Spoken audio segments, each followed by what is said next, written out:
darkness. My shadows, they follow you like an accomplice. Lost all of your dreams, the night is heartless. My shadows, they follow you.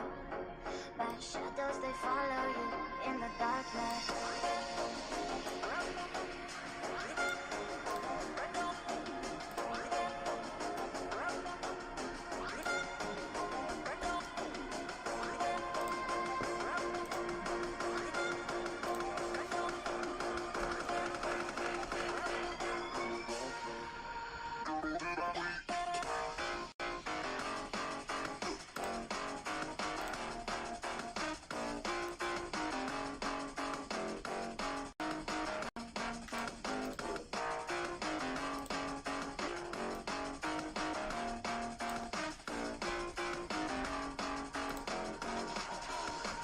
In the darkness.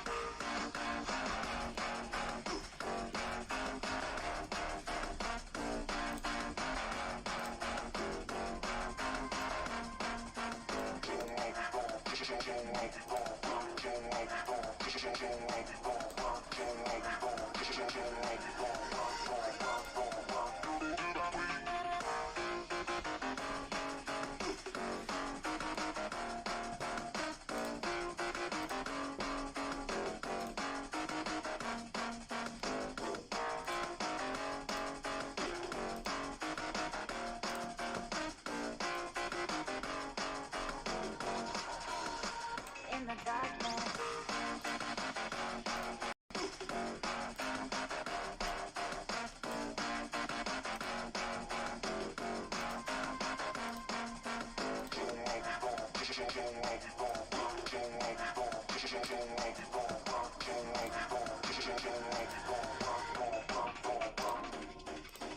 You me in the dark, in the darkness.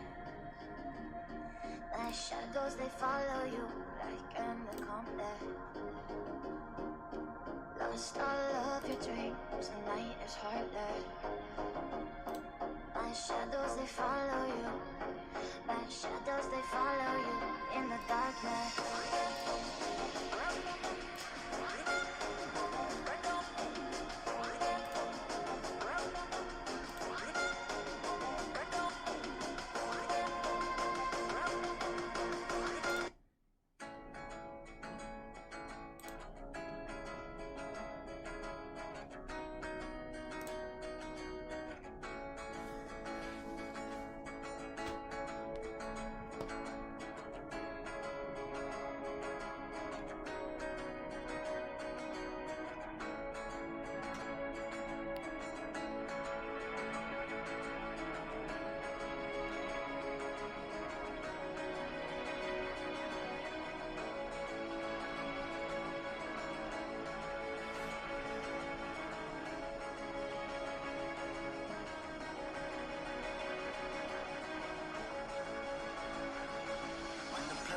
stars in my veins, and my heart feels no more pain. I know I'll be on my way to heaven's door. I know when I'm not, I'll be hoping I don't drop to a place where I will rise like before. I know when I'm not, I'll be hoping I don't drop to a place where I will rise like before. I can feel something happen that I've never felt. Hello, Skyjacker. How are you? Not bad. Yourself, buddy? Yeah, not too bad. Good. Can't complain. Streams already live, by the way, mate. So we're good to go. Hey, hello, and welcome to the Virtual Racers Club. So I'm trying to, I don't know. I've Went to the PM'd you. website with tables. I've PM'd you all the results, by the way. Yes, I saw that quickly. Okay. So the week, it's been 2 weeks, but we'll just do a week because, oh my gosh. There's a lot to get through. Yeah. So, yes, it's like a full board again, isn't it? We've got racing on almost every available day. Yeah. That's Tuesday, Thursday, Friday, and Sundays. Yeah. And then this on a Wednesday. And this on a Wednesday, yeah. Back to full steam again. Busy. Running to Christmas, as you said the other day.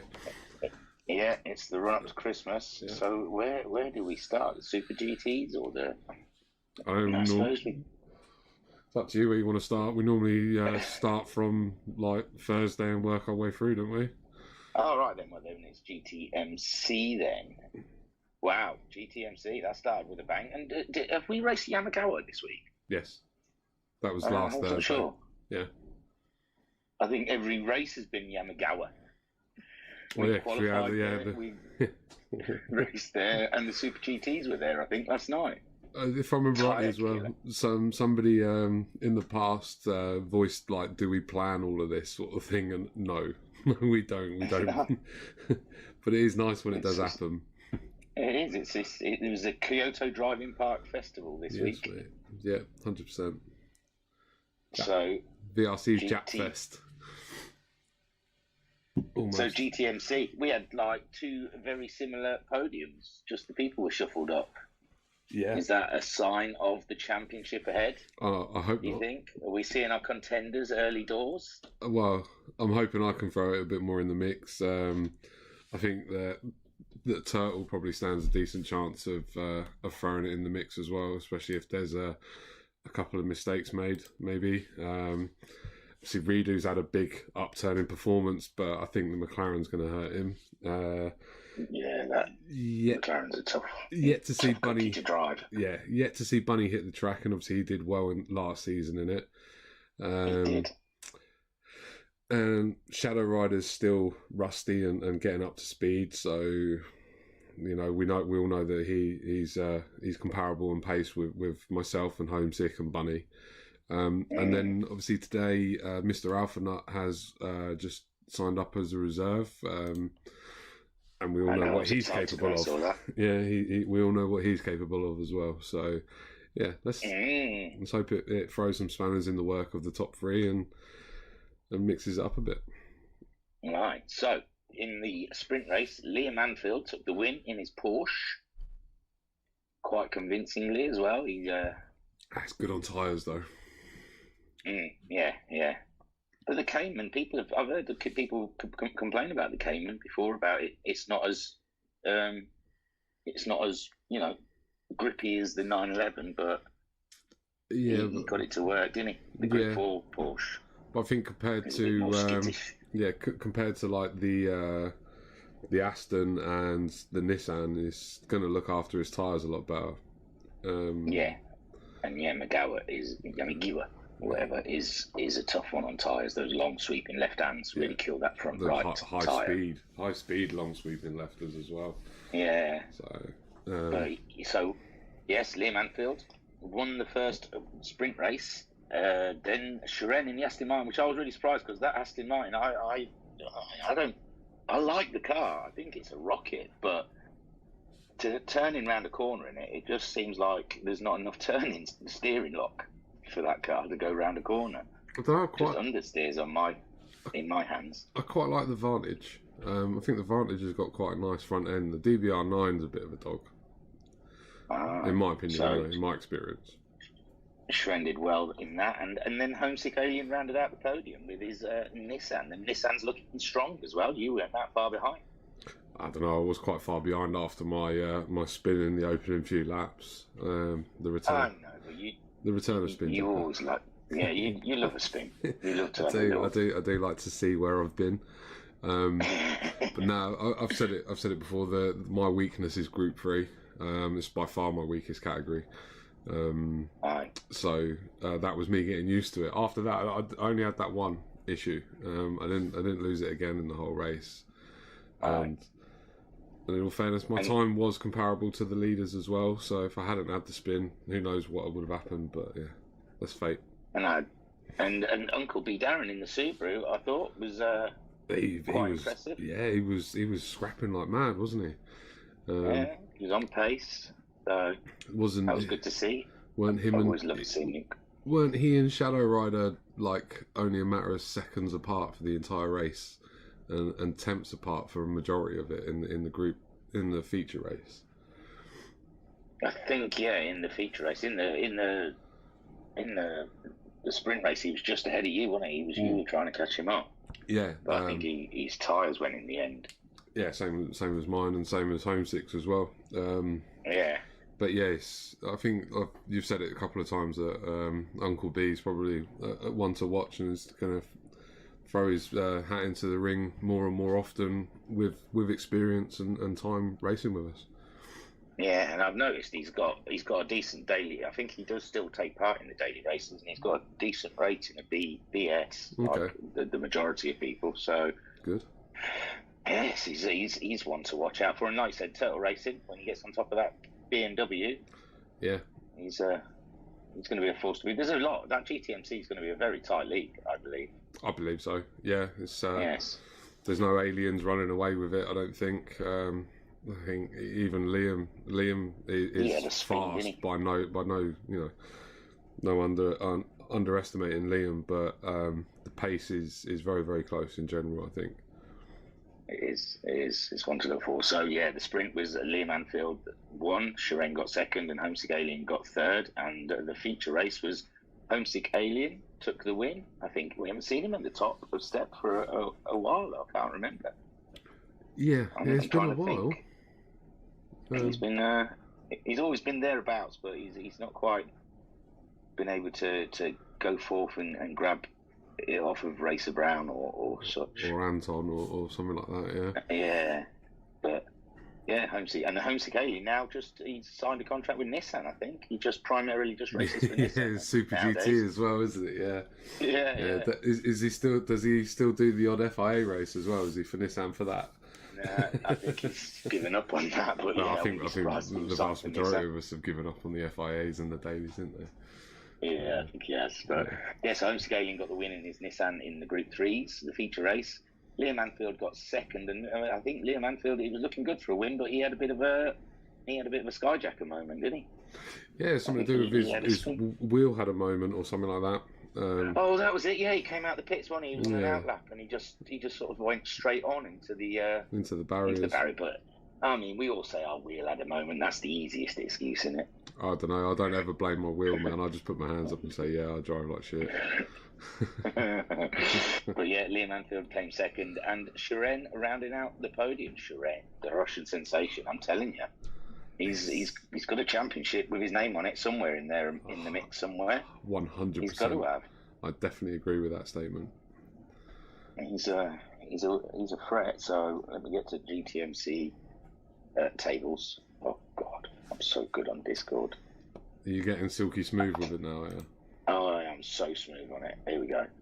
Oh, there's loads of tables. How come there's 100 tables up there? One for Group 3, one for Group 4, one for the manufacturers, and one for the total for the drivers. Just concentrate on the total for the drivers. Total driving standards. There you go. I've got it. That's the bottom one. So, Homesick Alien is. Oh yeah, there's more points for the. It's double points. Race, double points for the feature. There you go. So yeah, Homesick Alien leading the championship. He'll be feeling good about that by 48 points. Liam Anfield is second with 47 points. Sharon third with 43 points. And yourself in fourth on 39 points, with Uncle B Darren in fifth with 35 points. So yeah, that championship is 1 of 10, and it's already going off to an absolute cracker of a start. Yeah. So that's exciting stuff. And then we move on to, hang on, find my way around. I've got to go back to messages now. We'll do, what's after that, Red Bull? Well, I think we've got to talk about the qualifying for Super Formula. Oh, well. yes, hang on, I'll find the table right. for that. I'm in the info channel. It's Super Formula info, is it? Yeah. See, all of you out there, is there anyone listening? I haven't even looked at the actual stage part. Have we got anyone listening to us yet? Oh, my God. Look at all those people. Hello. Hi, guys. I thought I was just having a chat with Skyjacker about what's going on so far in the... Super Formula. Oh, it's V, isn't it? It's down the button near the bottom. There we go. Information. Yeah, it was a cracking little qualifying over the 2:30 minutes. It was to me really, really tight. Really tight. They even... Yeah. Well, I say really tight behind Racer Brown anyway.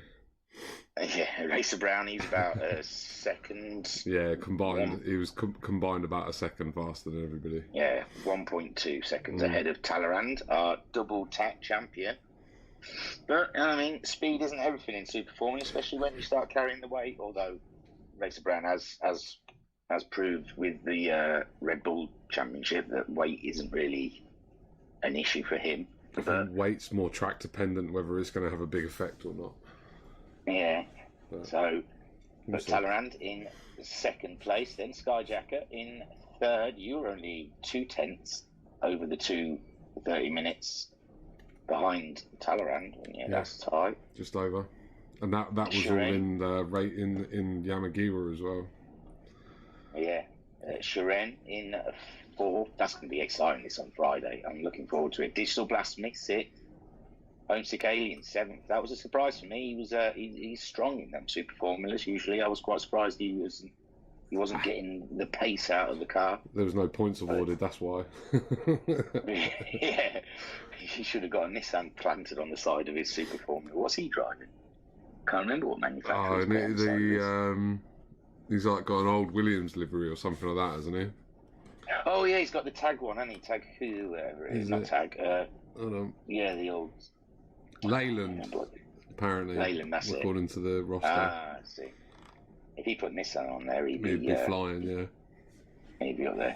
So yeah, Homesick Alien. What did I say? He's in sixth. 1, 2, 7th. 3, 4, 5, 6. No, 6. 6. Yeah, Guesty 7th. Alexis Maximus 8th. Noxie in 9th.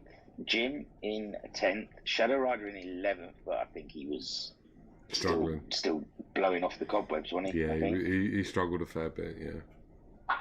And Cthulhu in 12th, but that's because he used his booze. Yeah, naughty boy. Naughty boy, Cthulhu. Yes. Ruben didn't... He turned up, but then... Didn't qualify. No, JTX didn't turn up. Yeah. And neither did Turtle was busy, didn't he? He had to work or something like that. Yeah. Or was it to keep he had something planned with his wife or something? I can't remember. Yeah, it was something like that. You got to keep the wife happy, haven't you? Happy wife, happy life, isn't it?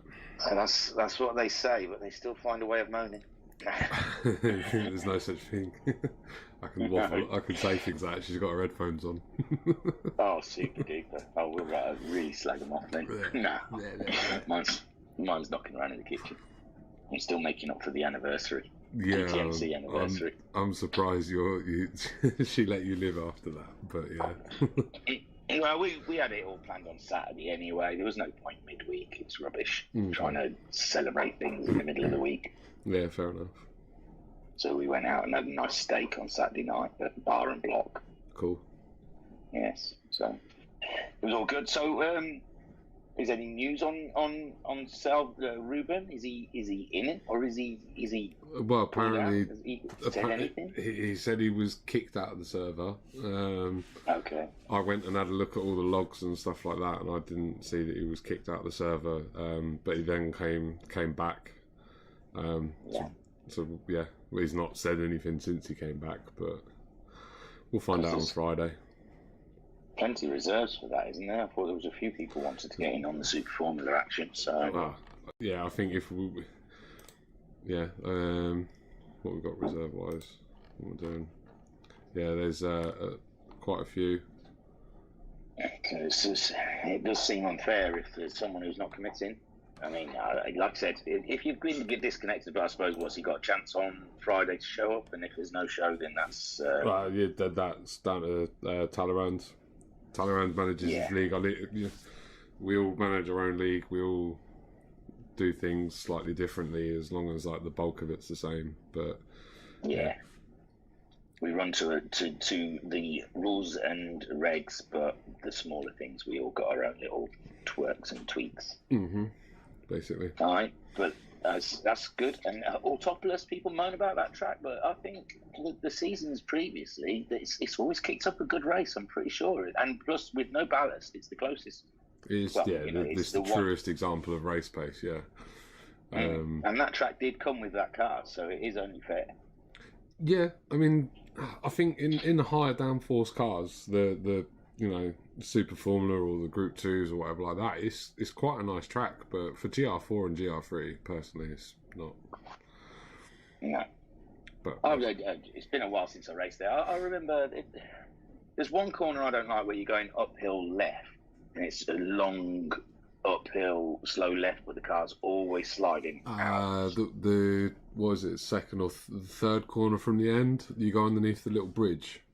Yeah. The last sector's a bit of a dog. But I like that tight section in the middle. The couple of hairpins that follow each other. Yeah. I enjoy that. I enjoy it. I like it when you're not going fast. I enjoy it. The short circuit hairpin. I enjoy it up to that hairpin, and the rest of it can disappear as far as I'm concerned. Fair enough.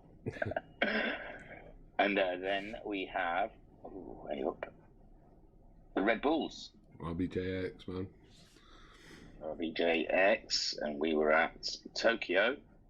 And we had, I'll tell you, the ballast must be working. In the beginning, I thought the ballast wasn't working, but we always get kicks up different winners each week, doesn't it?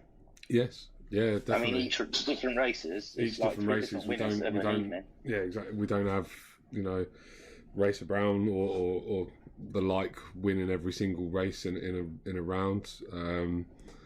It is working. I think the third race in particular with the reverse grid. Is what really hurts the guys with ballast. But the second one, the second race where the guys with the ballast are starting at the front, it just makes you have to really, really work when you're at the front when you got ballast. It's a great idea, to be honest with you, mate. There's a brilliant twist on it, and I think it's 100% one to keep for the next season. I stole it from touring cars. Yeah, from real life. Well, I don't even know if touring cars use ballast anymore, but I read the old touring car ballast rules about one race, holding it for one race and then dropping it and stuff like that. So yeah. But yeah, Binko won the first race at the Streets of Tokyo, and I tell you, the Streets of Tokyo do pick up some good fun races, I must say. I know it doesn't. Well, Red Bull doesn't really have tyre wear, but Tokyo is easy on the tyres, so it is just a straightforward balls out race. Usually, whatever we race there. Yeah. But yeah, Binko got the first win. Then Racer Brown got the second win. And our boy Rido, and I got it wrong, it's his first win in RBJX, but it's his second win in the VRC. Yeah. But yeah, did everything right though. He didn't make no mistakes. He stayed out there. The chicane didn't kill him. That's the main one. But yeah, he put up a really good fight. Someone was on his tail, wasn't it? Someone was, yeah, and then someone found a way past, and then someone decided to look where he was going, where he'd been instead of where he was going. But no, he's come a long way in the last couple of months, especially in the Red Bulls. Looks like he's still struggling in Super GT and GTMC, but I think GTMC is more the car choice. It's not an easy car to drive. No. But he's definitely taken to the Red Bulls, and he's seems to found his feet with quite a tricky car to drive. Certainly harder than most of the other cars he's been driving recently. It is a difficult car. I mean, I did a couple of rounds, and it's like, you know, you're mid corner, and as soon as you feel the back end go, it's not like you're going to correct it. It's gone. You've got to drive it within its limits. You can't overdrive that Red Bull. No, and it really does not like chicanes. No, that's what I mean. It doesn't like a sudden change in direction, does it? I mean, it's a car made for ovals, if ever there was one. And the tables are really tight on that one as well. It's only a couple of points in it, I think. With only 2 rounds left to go, I remember seeing them. I've got the dropped and the full score. I'm just worried about the dropped. Yeah, the full one is Talleyrand's at the top with a 110.33. I'm not sure if I'm keen on the average, because I was trying to stop it being like in the really complicated, but it's ended up with more numbers. So yeah, I don't know if I'm keen on the average thing. To be fair, I think it might have just been the way we do it. I mean, I can sit there and when I get a chance, I'll have a look at a different sum or a different equation to do it all. But yeah, it is a bit funny, but hey, we've got to try these things. We don't try and we don't know. Oh, yeah. No. And so Talleyrand's at the top of the table as it stands at the moment with 110.33. Chiren second with 104.33. And Racer Brown third with 95.67, but he's already self-dropped a round because he couldn't make one race. And Binko on 95.67, so the drop score is a better one to look at because... That's the one That's the one the champions decided on. Yes. So Racer Brown, the drop scores so far, but there is still 2 rounds to go, obviously. But with the drop scores involved, Racer Brown's at the top with 86.33, Binko in second on 84.67. So that's only less than 2 points. Talleyrand is in third on 83.67. He's only a point behind Binko. That can all change in 1 round. Yeah. Chiren in fourth on 78.33, yourself in fifth on 75.67, and then Rido in sixth on 60.67. So I'd say all the way down to, well, I don't know, Talleyrand. It's anything between Racer Brown, Binko, and not an out scout. Chiren and Skyjack have bad races, and you and Chiren have good races. It could be anyone's, really. But then even looking as far down as Uncle B in 9th place, there's only a handful of points between them. I think there's still it's really tight in the middle there, isn't it? Yeah, a lot to fight for. Yeah, with Flashman on 56 points and Uncle B Darren on 50. Yeah, and Electric on 59. Yeah. And Rido on 60. So yeah, that 4 in the middle, they've got everything to race for. And Rido, with his sudden sign of form that he's got in the Red Bull Juniors, he's going to be a tough cookie to beat for those guys. I definitely think so. Yeah. It's looking good. It's looking good. And then Super GT. What we got left? The Super GT. Super. So where is that? That's that one. Okay. Oh, yeah, it's the middle one. So I do know the winners because it just swapped around, and no, there was a different winner in race 2 for a change. I'm not going to lie. Last night I was well up for watching it. Yeah. You fell asleep. I fell asleep. So I stayed out because of work, and I had a beer with my dinner, and then they decided to give me 2 free beers. Nice. And then that was too much. Then I was sitting there in the bed watching the race, and next thing you know, I've woke up at 6 o'clock in the morning when my alarm's gone off. Sweet. So sorry, I did intend to watch all of it. No. But what I did watch was fantastic. I haven't got the results for that one. Have you not? No, it's just race round 2 and 3. But Chiren, I remember Chiren won the first race, and Anton won the second race, I think. And it was really tight again. So we got the Shiren won the qualifying race with Anton in P2 and Guesty in P3 for the qualifying race.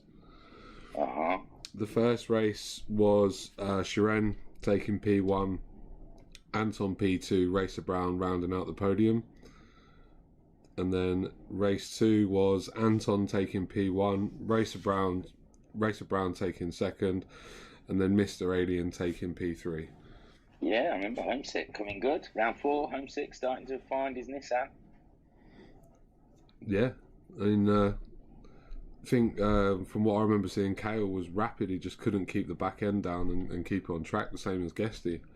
Oh no, Kale was. Those Lexuses looked really difficult out of the corners. It just seemed that everyone was struggling to get the accelerator down. I don't, because they were just snaking coming out the corners. I haven't driven a Lexus. I've got to say, Group 2. I haven't driven many Group 2s to tell you the truth. But out of my experience, anyway, out of the three of the newer ones, the 2016 ones, the Lexus is by far the most planted. Really, because it looked like the Lexus was looking like it was a struggle to get the accelerator on. I might be wrong, but it just like it did coming out of corners. It did look it, 100%. But yeah, I was quite surprised by it. The Lexus is my favourite of those three cars. And yeah, in my experience, it's quite a planted car.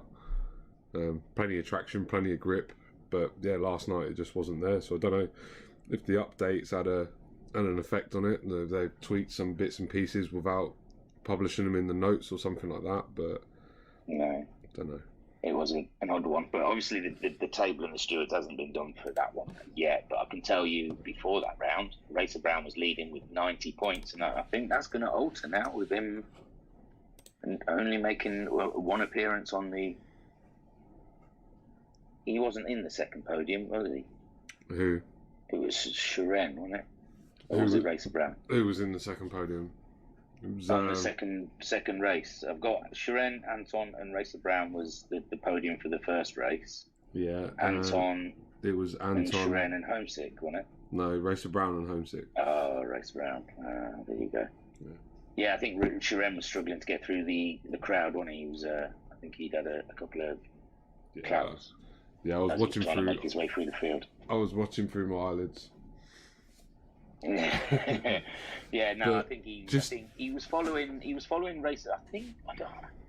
There was definitely something, and oh man, I felt so bad for our Flying Dutchman Turtle.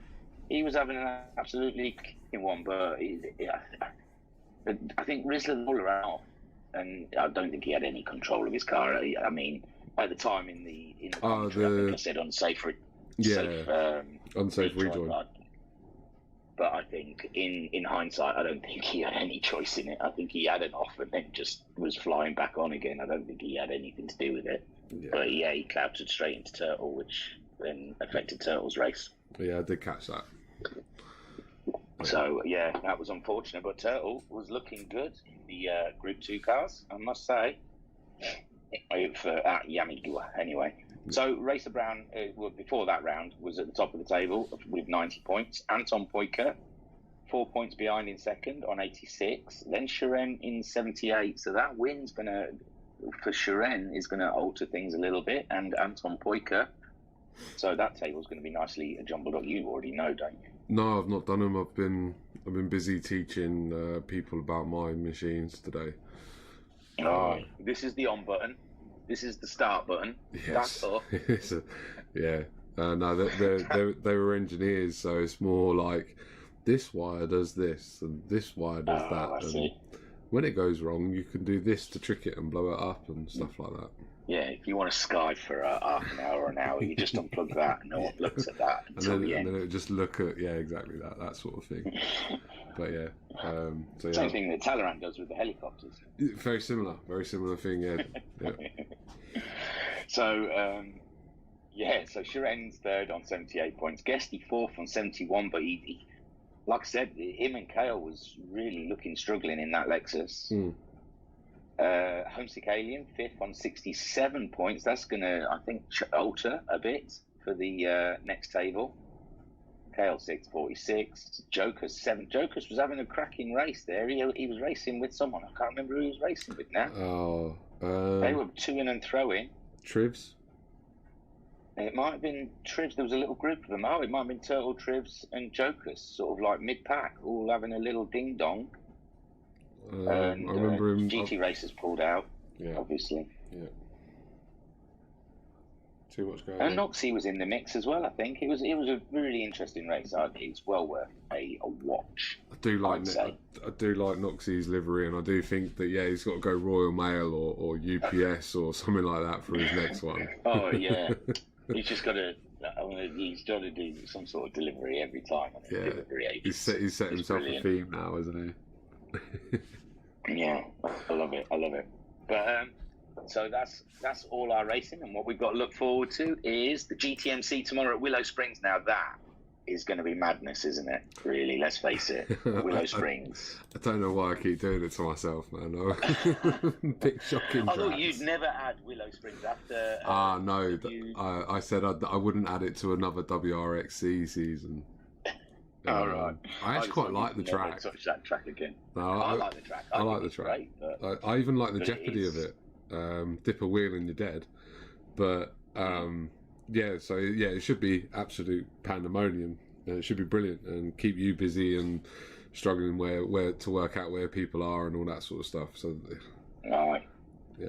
See, who's had enough this time round? Yeah. Because that sand does suck you off. Oh yeah, definitely. But not in a good way. Not in a good way. In the worst way possible. Then a Friday, 60. Oh, and the McGanns. That's we don't even know. I mean, I haven't even seen a list of who's definitely in the McGanns. Is it whoever's definitely in the Super? Because I think before on the Super Formula it was if you want to race in the support you can, but I haven't seen a list or anything. I don't know who definitely is racing in the McGanns or. No, the McGanns is open to anybody in Super Formula, as a chilled out kickback race, get in the mood for racing sort of thing. We did toy with the idea of having a completely independent, separate thing in the past, but it's just too much hassle, too much messing around for us. Oh God! You know what we're like. We like to try and keep it as simple as possible, in the most complicated way possible. But you don't want people lobby hopping and ins and out. Yeah. It's just too much hassle. It's grief for you as well, isn't it? Yeah. So. Well, I mean, I haven't spoken to Talleyrand. I'm assuming I'm doing it as two separate streams, but it's up to Talleyrand. It'll be something I send him a message about beforehand. Yeah, if he wants 5 minutes beforehand. Yeah, well, I was meant to message him, but I just haven't got round to it. But yeah, I wasn't sure if he wanted it to do, because obviously I usually get on around about 10 minutes before race start, and I think the McGanns are starting at 8. Yes, for a quick 15-minute sprint. And I didn't know if he wanted it as one whole show, or if he just wanted me to clip the end of the McGanns and then quickly just restart the stream. Should we ask him now quickly? Talleyrand. He won't have his headphones. But I'm just about to say, if you want it as 2 streams, just flash your hand twice for yes. Oh, we're doing it the Schumacher way. Blink twice. Oh, that was a bit rough, wasn't it? Your silence. See, your silence really made me nervous then. I thought, wow, that was a bit too far. I was looking at Talleyrand's little avatar intently. Clearly he's busy fixing the helicopters. So. Or holding his mug. Or holding the mug, yeah. Or bossing someone around or something. But just drop him a message, mate. I'd imagine two streams, 2 separate streams. That way then there's 2 separate playlists on YouTube. Yeah, because I'm going to nudge him about a poster as well for something that might be coming on Sunday. Always, you don't have to nudge him for a poster, man. You just hint at a poster and he'll leap at it. He loves doing them. Oh, I've already asked. Yeah, he loves doing them. I know. But one hasn't come through yet, and I'm itching to open the sign up for some reason. I don't know why. We've still got 3 weeks. How long? I was saying that. Yeah, you've only got 2 weeks of RBJX left. Are you having a week? Yeah. Are you having a week off after at Red Bull then, or are you going straight into it?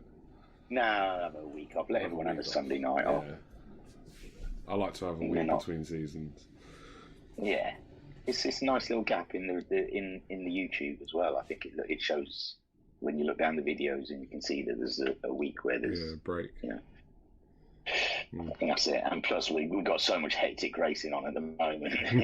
It's like let the other seasons pan out a little bit, and it's nice when the seasons are spaced out. They don't all finish all at the same time as well. Yeah, I think we've looked at everything and trying to squeeze it in before Christmas. I think is what we're looking at. And then obviously I've already started looking at 2022. There's already stuff on the calendar for the beginning part, timed nicely to finish roughly about when GT7 should come out. And then we'll have to look at that and decide how we're going to transition over and what we're going to do about it. Yeah, they've released a date, haven't they? Yeah, 4th of March. 2nd? 4th of March? 2nd of March? Oh, is it 4th? I knew it was early March. Pass. I don't know for definite. Aye. So, yeah, we'll have to open a new channel up of who's going to have the PS5.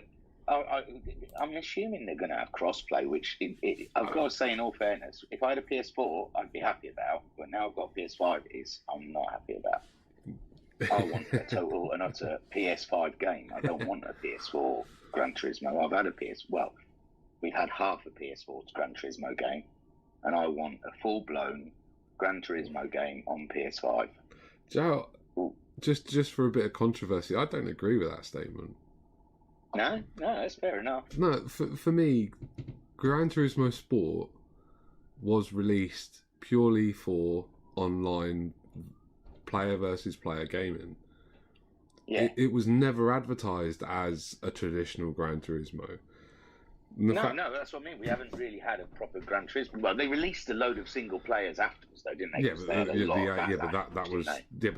was half-assed and cack. But that's my point. Mm. It wasn't ever meant to be a single-player game. It was always meant to focus on sport racing against other people.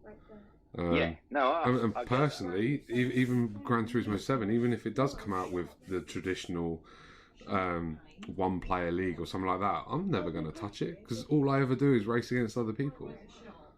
See, I'm the other way. I like the offline playing. I get stressed playing other people. I get stressed. Yeah, true. You do. There was one. I think it might have been in the Super GTs where it looked like. I'm just off the top of my head. I think Guesty had a bit of a wiggle on.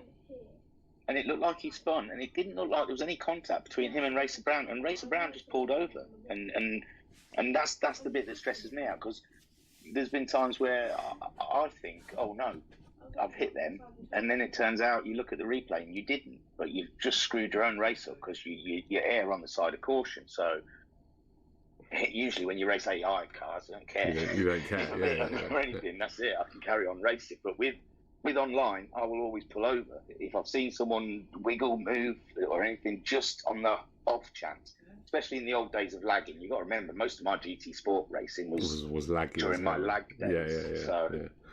And I always feel for those that always say, "Oh, am I lagging?" Like Binko, he always gets a bit paranoid about his lagging, doesn't he? And he's like, "Oh, I don't want to race anyone because of the lag and stuff." Oh, so admittedly, racing somebody who's laggy and is difficult because you don't know where they are. So you tend to be a bit more conservative with where you're placing your car, because you don't know if they're going to appear right in front of you or right into the side of you or something. But I mean, nobody wants to ruin somebody else's race. That's part and parcel of it. But it's also that learning experience when you come to race with the same guys week in and week out. I mean, a lot of the guys that like Turtle and Uncle B and Electric and stuff like that are new, so they're going through that learning process of how we all race and how we can attack each other and stuff like that. I mean, you've seen me and Sharon and stuff like that. Me and Sharon will go toe to toe and race side by side for an entire lap without making much contact at all. But we know that we can do that with each other. Me and Binko, we know full well that we're going to give each other space and give each other that respect. And if we do hit each other off, it's by complete and utter accident. That's the difference. Obviously, the dailies, people knock each other off and stuff like that, and people automatically think that they've done it on purpose or something like that, which is the flaw of anonymous racing, if you like. But that's what league racing, that's the biggest difference, is that you're racing people week in, week out, and you end up developing rapport, relationships, and an understanding with each other. That's the difference. I definitely get that, but I don't know. I get in my own head, and I start getting like, I think there was like 3 races in a row. Hang on, Mrs. Skyjacker's got something to say. Come on, tell us all. Oh no, she's running around with the girl. Something up with the girl. The girl. Yeah, the daughter. Yeah, Jean. The girl. The girl and the boy. I don't ever say, I've got to go and take James to cadets or pick him up from cadets. I've got to go get the boy. I've got to go get the and take you. That's fair enough. The boy and the girl. But I mean,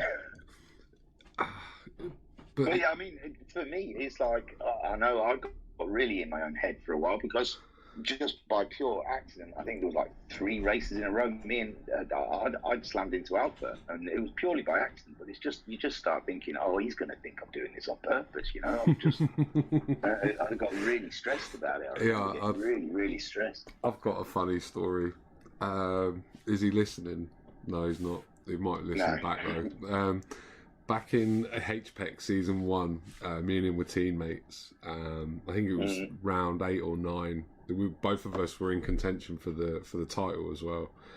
And I was following him. We were at Suzuka, and I missed my braking point and absolutely nerfed him right into the gravel at the hairpin at Suzuka.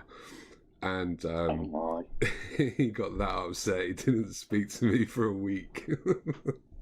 So I know full well what you're saying, that you don't want to upset people and stuff like that. And admittedly, I've not nerfed him off since, but it also made me a lot more aware of that I need to lift off earlier or start braking earlier and take it a little bit more conservative when you're directly behind someone. But we've all had to go through the learning process, and leave my laptop alone. So yeah, it's just part and parcel of it. But that's the fun of online racing, I think, personally. Yeah, and I mean, obviously, I'll have a go on GT7 just to see. But yeah, no, I just prefer I think it's just, that's what I mainly used to always do, is just, you know, single player racing. So well, yeah, but GT7, that's what we all used to do. GT Sport was my first foray into it. I did F1 2018, some online play of that, and I didn't like it. And I did the Need for Speed, you know, the one that was just titled Need for Speed, but that was obviously just a bash fest anyway. I mean, that was Wreckfest anyway. Yeah, it weren't until GT Sport that I took it seriously. One of the touring cars used to have an online part, and I can't remember. Was it Touring Cars 2? What, Toka? Because Toka 2, I think used to do, but I found a bunch of... No, it must have been the third one. Was that World Touring Cars or something? They had the V8 supercars in it. Because I used to stay up intentionally like 2, 3 o'clock in the morning to race the Aussies, because I love racing the Aussies. They used to be fun to race with. What, the Aussie V8 supercars? Yeah, but actually the Australians, like, I used to actually hang around, because they used to always be the same group, always had the same room open and stuff like that. Oh, okay, fair enough. No. So I did race with them for a little while, but again, stressful when you take someone out and you don't mean to. You screw it up. But that's what... You hit a curb, you bounce over a curb, and you've got no control over the car. Yeah, but that's what redressing is, isn't it, mate? It's just an apology. It's an immediate apology that you can follow up with a PM or something like that afterwards and hold your hands up. I should be more like Max Verstappen. Just don't give a...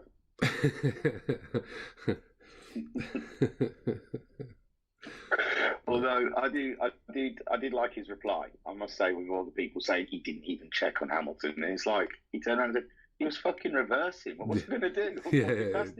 Walk past him, and then as the car pulls out from the other one, he gets crushed by his own car. I thought, you've got to fair point there, really.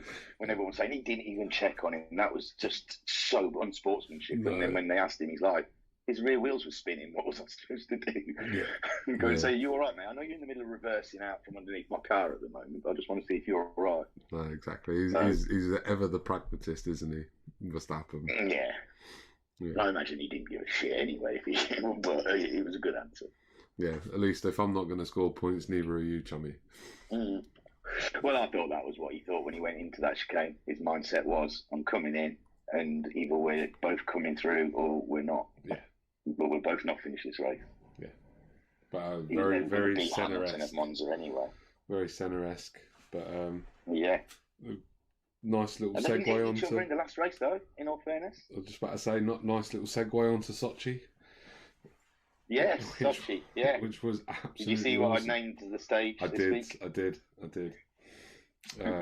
Absolutely gutted Man, for Lando. I mean, I'm good for him, but dude, honestly, did he? I mean, I understand the information he was given. I saw the post-race interviews, and they told him it wasn't going to rain anymore. But when the rest of the field and Mazepin has overtaken you on intermediates, and the rest of the field have all pitted for intermediates, alarm bells have got to ring. And I blame the team. I think the team should have told him. A team like McLaren, as experienced and with the level of personnel that McLaren have, should have pulled him in. 100%. Yeah, it they was put McLaren. way too much onto the driver there. A young 21 is he? 22 or something like that? He's still a kid, isn't he? But either which way, and he's always going to stay out. Well, as far as he was concerned, he was managing with it up until the deluge came. Fine, he might have been slower than the cars behind, but his gap was massive, especially once Hamilton pitted.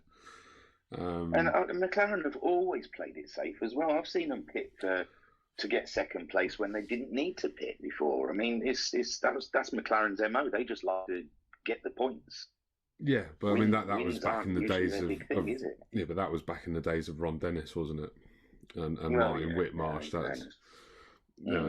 Zach Brown definitely has a different way of doing it, from what I see anyway. But yeah, I feel sorry for Lando, and I don't think it was his fault. No. He, with the information he was given, he was told it wasn't going to get any heavier. Yeah. But I think the team should have been a bit more forceful. Well, until it was only raining for that first few laps before he had his off. Anyway, it was only raining on like half of the track. Anyway, wasn't it? The other half was still dry. Yeah, and that's what they told him, wasn't it? It was just 5, 6, and 7 or something, didn't they? The turns 5, 6, and 7, but then it just came up. But obviously the other teams all had different information because they all called their team cars in. Yeah, exactly that. But they all get the same radar. Hamilton tried it, didn't he? He told no. He said no at first, and then the team, I think, got a bit more forceful with him. Yeah, the team said worse rain is coming, box, didn't they? Yeah. So yeah, that McLaren dropped the ball. I don't blame Lando for that, I don't think. But he must be gutted. Yeah, well, he was in tears, wasn't he, man? Even in the pen interview and stuff like that, you could see he was just holding back the tears, man. Anyone would have been gutted.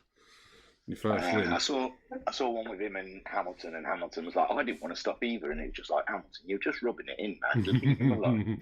I just have a better team than you. but the team told me to come in. But I thought, dude. Yeah, it's all experience. I'm sure Lando will learn from it. Definitely. He's definitely going to win more races in his career. A long, fruitful career ahead of him, I'm sure. Especially if he sticks with a decent team like McLaren. Yeah, definitely. Oh no, Ferrari will probably make him an offer he can't refuse and then kill his career. Like they do with so many other decent drivers. And apparently Vettel has told old man Lawrence some home truths. Lawrence Stroll. I saw some pictures of him wagging his finger at the old man Stroll. Well, yeah, but wasn't it that Lance pinned him into the wall and out twice? So, I remember right. Yeah, well, by the beginning of the race, he just sort of gave him no room in the car, came through and just sort of sideswiped him one. And then in the rain, I think he absolutely clouted him and then spun himself. So yeah, definitely. Yeah, I know Vettel is not happy with the setup. The boy. the boy child that he's got driving alongside him. Yeah, but come on, let's face it, Daddy's team, he's not really ever going to go anywhere, is he? No. Not realistically. It's a tricky one for Vettel. And after this season with Bottas, I really, because a little bit of me, because Mercedes were German and Vettel was on the market, I just thought, give him a go. Just give him a go. Why not? That'd be lovely to see Hamilton and Vettel alongside each other. But it was not to be. No, I think Mercedes they liked that Bottas was a cushy second driver for Hamilton, but I personally think they've only really gone for Russell this season because Russell's outgrown his Mercedes. He's their junior driver. He's their one of the best, probably one of the best drivers on the grid, and they'd lose him out of the program if they didn't give him a good team. Yeah. So someone would come and get him because he scored more. I saw a statistic where he scored more points than someone else in the last 4 races. I can't remember it. It might have been Bottas, but I'm not sure. Might have been Vettel. Yeah, probably Vettel. But no, I think it's someone who scored. Is a regular up there kind of guy. It might have been. He's dragging the Williams higher up the grid than what it should be, and the fact that he is scoring points in it when Latifi's not doing well at all, really, shows his level of talent, really. Because let's face it, with Formula One, the only way you can compare drivers is by their teammate, really. Oh, definitely. So, but yeah, be interesting. I'm looking forward to next year, but there's still a long way to go this season. Definitely. And the fact that the championships, what is it, 2 points, 3 points? I think it is. Hamilton's gone back in front, hasn't he? Yeah, but obviously, it was going to be quite a decent margin until Verstappen ended up finishing second. Yeah, if it hadn't rained, I think it would have been a lot bigger. But definitely, yeah, giving them more margin to play with. But now they can't change that engine on Hamilton. They must be worried. I reckon they're pulling a fast one. These engine changes with Bottas, I think one of those engines is going to accidentally end up in Hamilton's car. I think the FIA scrutinise it a bit more than that. Well, let's hope so. I don't know. Scratched off serial numbers and stuff like that. But it's going to be a really close season. I think it's going to go down as a classic, to be fair. It has been a fun one so far, and it's really irritating. Obviously, now we're getting into obviously last year and this year. It's getting more and more mixed up with the cars, and then they go and change the regulations. Obviously, they changed the regulations to stop Mercedes from winning everything, and now all of a sudden there's actually challenges and competition, and now they're changing the regulations. Yeah, it's crazy, but. It is mad. But I think they've done that before. I think they have this 5-year gap where they say, no changes. And then it's really boring for the first 3 years. And then the last 2 years of that, all the cars are caught up with each other. Yeah, exactly that. And then they go and change it again. And the rich teams, obviously, Mercedes have probably been testing this new car for about a year already. That's what apparently they did with this hybrid engine. They were way ahead of it. The engine. Well, they were... Whilst they were Brawn, they were doing the engine, weren't they? Something like that. They were looking at it years ahead. But even to McLaren. I imagine McLaren, Ferrari, Aston Martin, Mercedes, Red Bull, and whatnot. They're already well ahead for next year, which is why they can afford to put the development and to try and find the extra temps in this season's car. The likes of Williams and Haas. Well, Haas wants to just escape Formula One anyway, but Williams, Williams, Alfa Romeo and whatnot like that. They've given up on this year altogether and working on next year's car as much as possible. All right. Yes. Well, I don't know. I don't know what to say about Alfa, really. I mean, they're getting a decent driver with Bottas. I imagine he's solid, at least. Yeah, he'll be dependable. I just don't know what their aspirations are, really. I mean, it's just... I think, really, their only aspiration is to be the play second fiddle to to Ferrari, isn't it? So Yeah, like the but Ferrari they second should team. grab a bit of sponsorship maybe and pay for some development. Poor old Grikers. Yeah. Oh well. Yeah, well. Nobody's But, put their yeah. hand up at all. No, they never want to come and talk. We must just be that entertaining. Must be somehow. I have no idea how. So, what's your approach to Big Willow in the what's the Nissan like then? Is it nice and solid? Group 3 and Group 4, are they similar sort of handling? Is there one worse than the other? I know you don't want to give anything away, but I always liked the Group 3 Nissan. Right from early on when I used to play the dailies. I like the way it behaves when you're coming off the brake into a corner. It's got a really nice pointy front end on it, but yeah, I think the 4-wheel drive on the Group 4 is going to mean it's going to lose its tyres quite quick in the sprint race. It's another tyre eater, isn't it? Yeah, but the Group 3 is a lot more balanced and a lot friendlier. But yeah, like I said, my Achilles heel in anything is the Group 3 cars. I just can't ever get on with them for some weird reason. But No. I'll do my best. I'll try and support Homesick as much as what I can.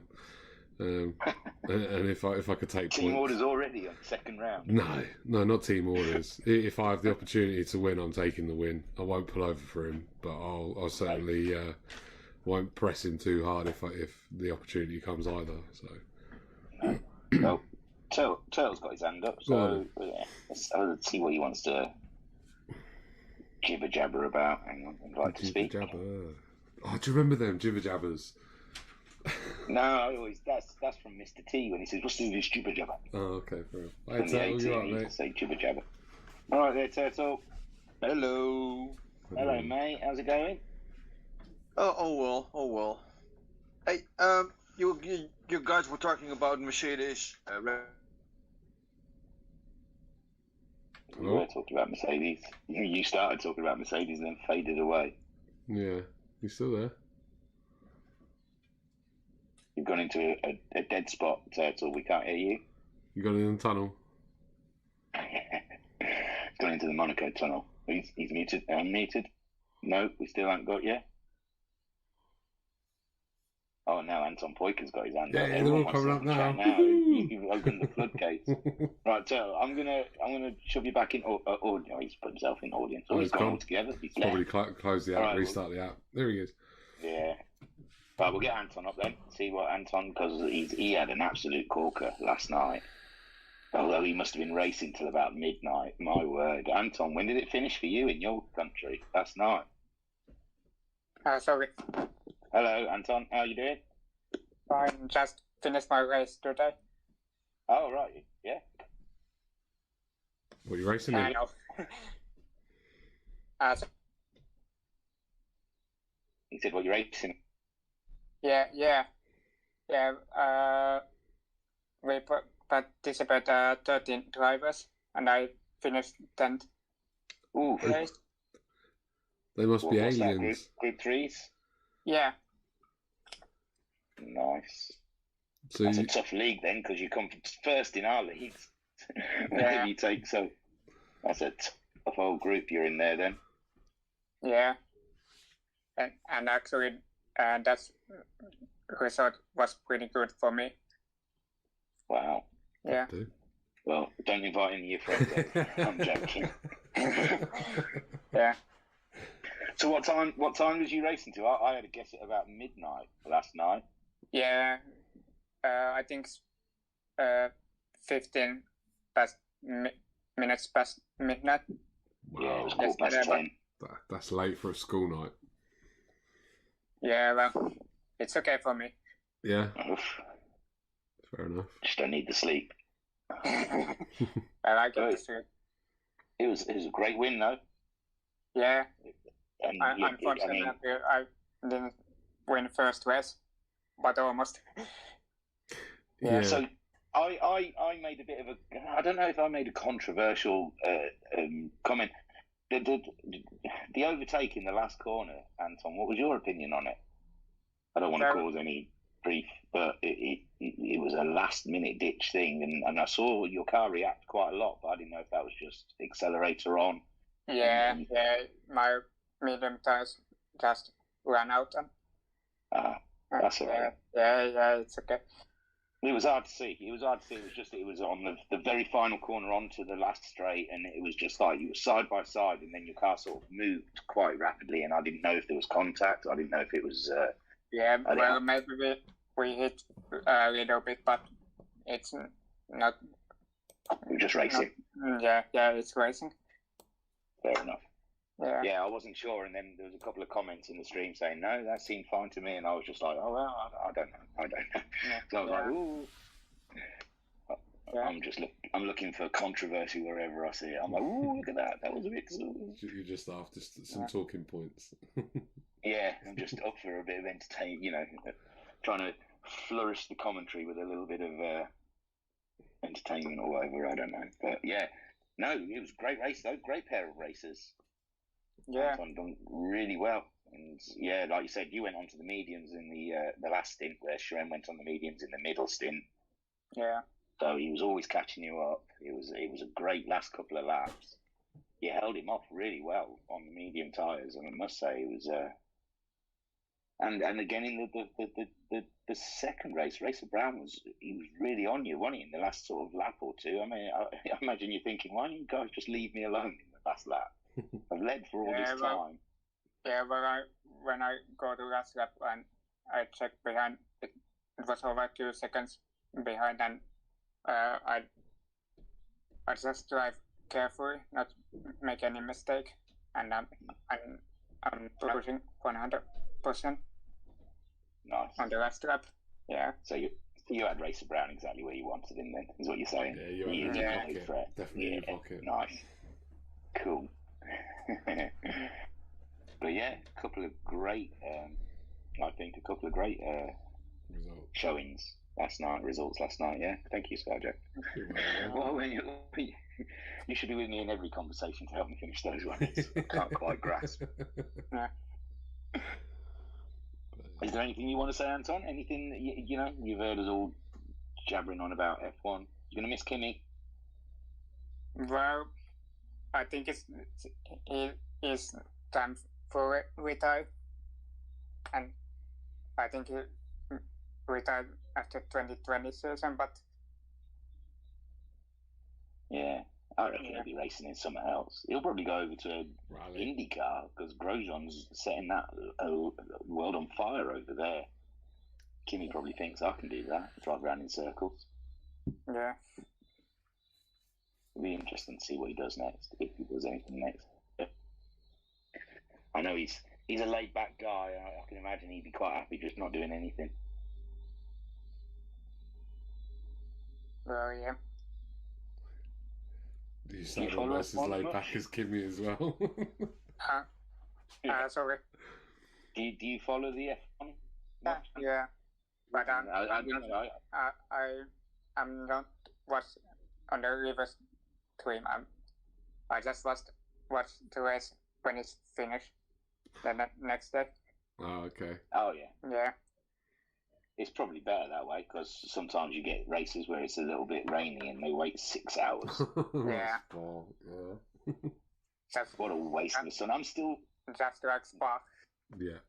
I'm still gutted about that Sunday. I still feel like F1 owes me a Sunday. Hanging around waiting. Good luck with that one. I could have done many things with my time. And sat there waiting for them, saying, oh, it's going to be another 10 minutes, another 15 minutes, another 20 minutes. But all's good then, Anton, is it? It's all good in the world of Finland? Except for the late starts. Except for these it's okay. Racer Brown's late start in races. Is becoming commonplace. It's not his fault. I do feel bad for him. It was just a storm of all sorts of different issues on Tuesday. Yeah. And obviously I know that it's not nice when guys can't get into races because of connection issues and stuff like that, but unfortunately for the host, you've got to draw a line at some point and just, sorry guys, we've got to crack on. We can't keep resetting for one or two guys. No. And obviously, for the likes of like Anton, because he's 2 hours behind. Well, us, I was literally just about to say it? that we've got guys that race with us, in different time zones, so we've got to be respectful for them as well. I mean, yeah. I mean, South Africa, what's their time zone like? 2 hours ahead, same as Anton.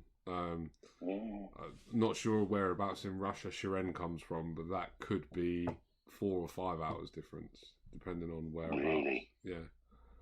Oh God! See, I couldn't. I would have bailed. I would have been, screw this, guys. I've got work in the morning. Yeah. But yeah, fancy that championship, that Super GT championship. You're chasing Racer Brown down. I don't know what the table's like yet this week, but it's going to be close, I reckon, Anton. Sorry. I was saying, I think it's going to be close, the table, the Super GT table, when it's released with you and Racer Brown at the top there. Yeah. Only four points at the moment, so yeah, it's going to be tight. Oof. Yeah, and Shiren joined. Yeah, Shiren also. Yeah. Yeah, three-way battle. I like it. I love it. It's going to be good stuff. Sweet. The tighter the championship, the better. That's it. That's what we like. Yeah. We love that. Yeah.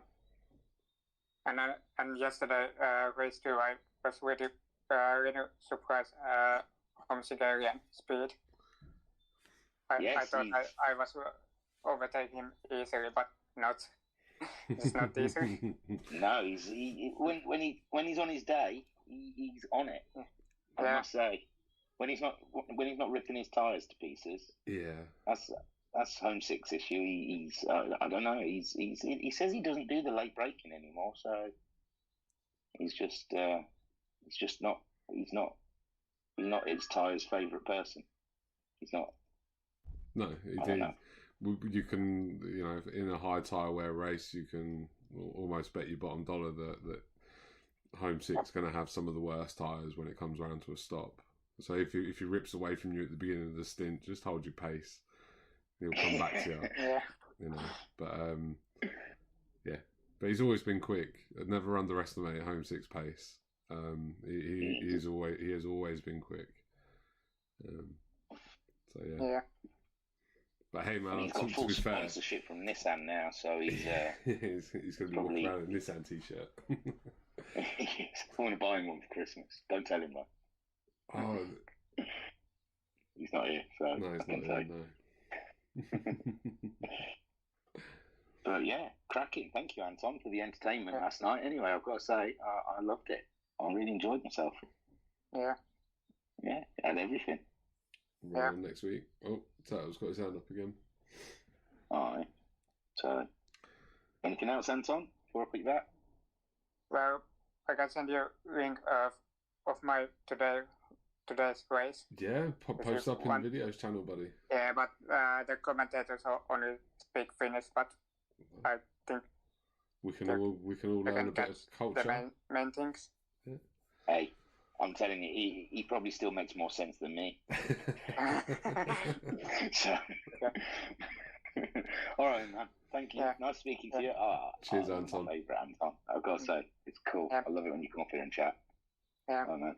Yeah. Cheers, dude. Yeah, put it in the videos, Anton. We'll have a look at that. Definitely. All right, then, Turtle. We'll give it another go, my friend. I can't even remember what we were talking about. Oh, he wants to talk about Mercedes, wasn't it? He literally just said Mercedes and then... Mercedes, and then he died. Hello, Turtle. Nope. No. We've got nothing, mate. Oh. Hello. Oh, hello. Hello. Hello. Hello.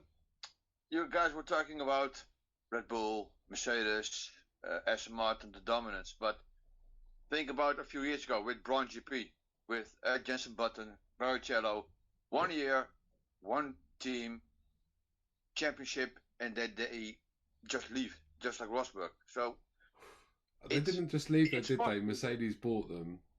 It's not that Braun disappeared, because obviously he took over team principal of Mercedes as well. Braun rescued, what was it, Honda and the team and the staff and whatnot. And obviously, you were saying about domination. They only dominated the first half of the season until the double diffuser got banned, and then Red Bull started coming back at them. I'd heard Braun pleaded with Honda not to pull out because he said he knew he had that car. Yeah, he said he knew he designed a car that was going to pit. He knew no one else had come up with the idea of the double diffuser. He told the Honda board or reportedly told the Honda board that they had a championship winning car, but they'd already given up before. So he pulled all his connections at Merc, didn't he? Because he had to use a Merc engine. Did they give him a gearbox as well? They had to make him a gearbox, and he pulled in loads of like mates loans and stuff like that to keep everything going until the season started, because they were also they struggled that much to even make the grid for the first race. Yeah, they had a couple of different sponsors as well, didn't they? Virgin jumped on board and then left them, and sorry, we've hijacked the topic. And the Red Bull, obviously, they dominated for a long while with Newey's car. Well, anything Adrian Newey designs usually does dominate, in all fairness. Yeah, normally. But because well, there was a rumor that Mercedes would pay him triple his year salary to go to them. That was, I think, about 2 years ago. Braun? Yeah. I don't know what Newey. Newey, yeah. Well, loads of people have been after him, haven't they? Yeah, 3 times his year salary. Mercedes wants to pay, but Newey is. It's my team, it's my home, so I will stay there. And but I know that he even lowered his year salary to stay at Red Bull. So. Well, because Newey was with Williams before Red Bull, I think, and I remember at the time the rumor was Red Bull enticed him away from Williams, promising that he could build his dream yacht. He wanted to always design a yacht or something. That's what he wanted to do, was go and design boats, wasn't it, for the Race of Americas, whatever it's called. And Red Bull offered to fund the whole thing for him, where Williams obviously weren't, because they're not into that sort of thing. Yeah. They don't like spending money. No. Yeah, but it's also the Valkyrie. It's his car. Yeah, you're right. Yeah, he did. Everything from the steer to the engine to the wheels, it's his car. Red Bull said, "Go ahead, do your job." Yeah. And look what it got. It's a beautiful car, really, and. It's just a little baby, like they say. So I suppose that's the way you get the designers, isn't it? You just got to give them whatever they want if they're that good. But Braun, he's working for FIA now. He's got a cushy little job. Yeah. Just walks up and down the grid looking at the cars, thinking, I don't have to design one of them anymore. I've got this office job. Yeah, but they say that Ecclestone is the man to look up to, but I think Braun is more the man to look up to, because it's a person. He knows everybody, socially, on track, name it, and he will talk about it. Ecclestone is, it was a great guy. He was a gangster. And all that stuff, but Ecclestone was only in it for what he can make out of it, not for the love of the sport. Well, he probably is for the love of the sport. That's probably a bit of a big statement to make, but he always seemed to be more bothered about the money side of Formula One rather than the racing. But definitely. It's all in the past. Let's worry about next season. Next season. So who do you think then, Turtle? Is your man Max going to win this one, or is that it now? Has Hamilton got the upper hand? I think Max will win it, because there are a couple of races, circuits that the dominance is for Red Bull, but He's also playing a mind fuck with Hamilton on Monza, Silverstone. Last week in when what was it again?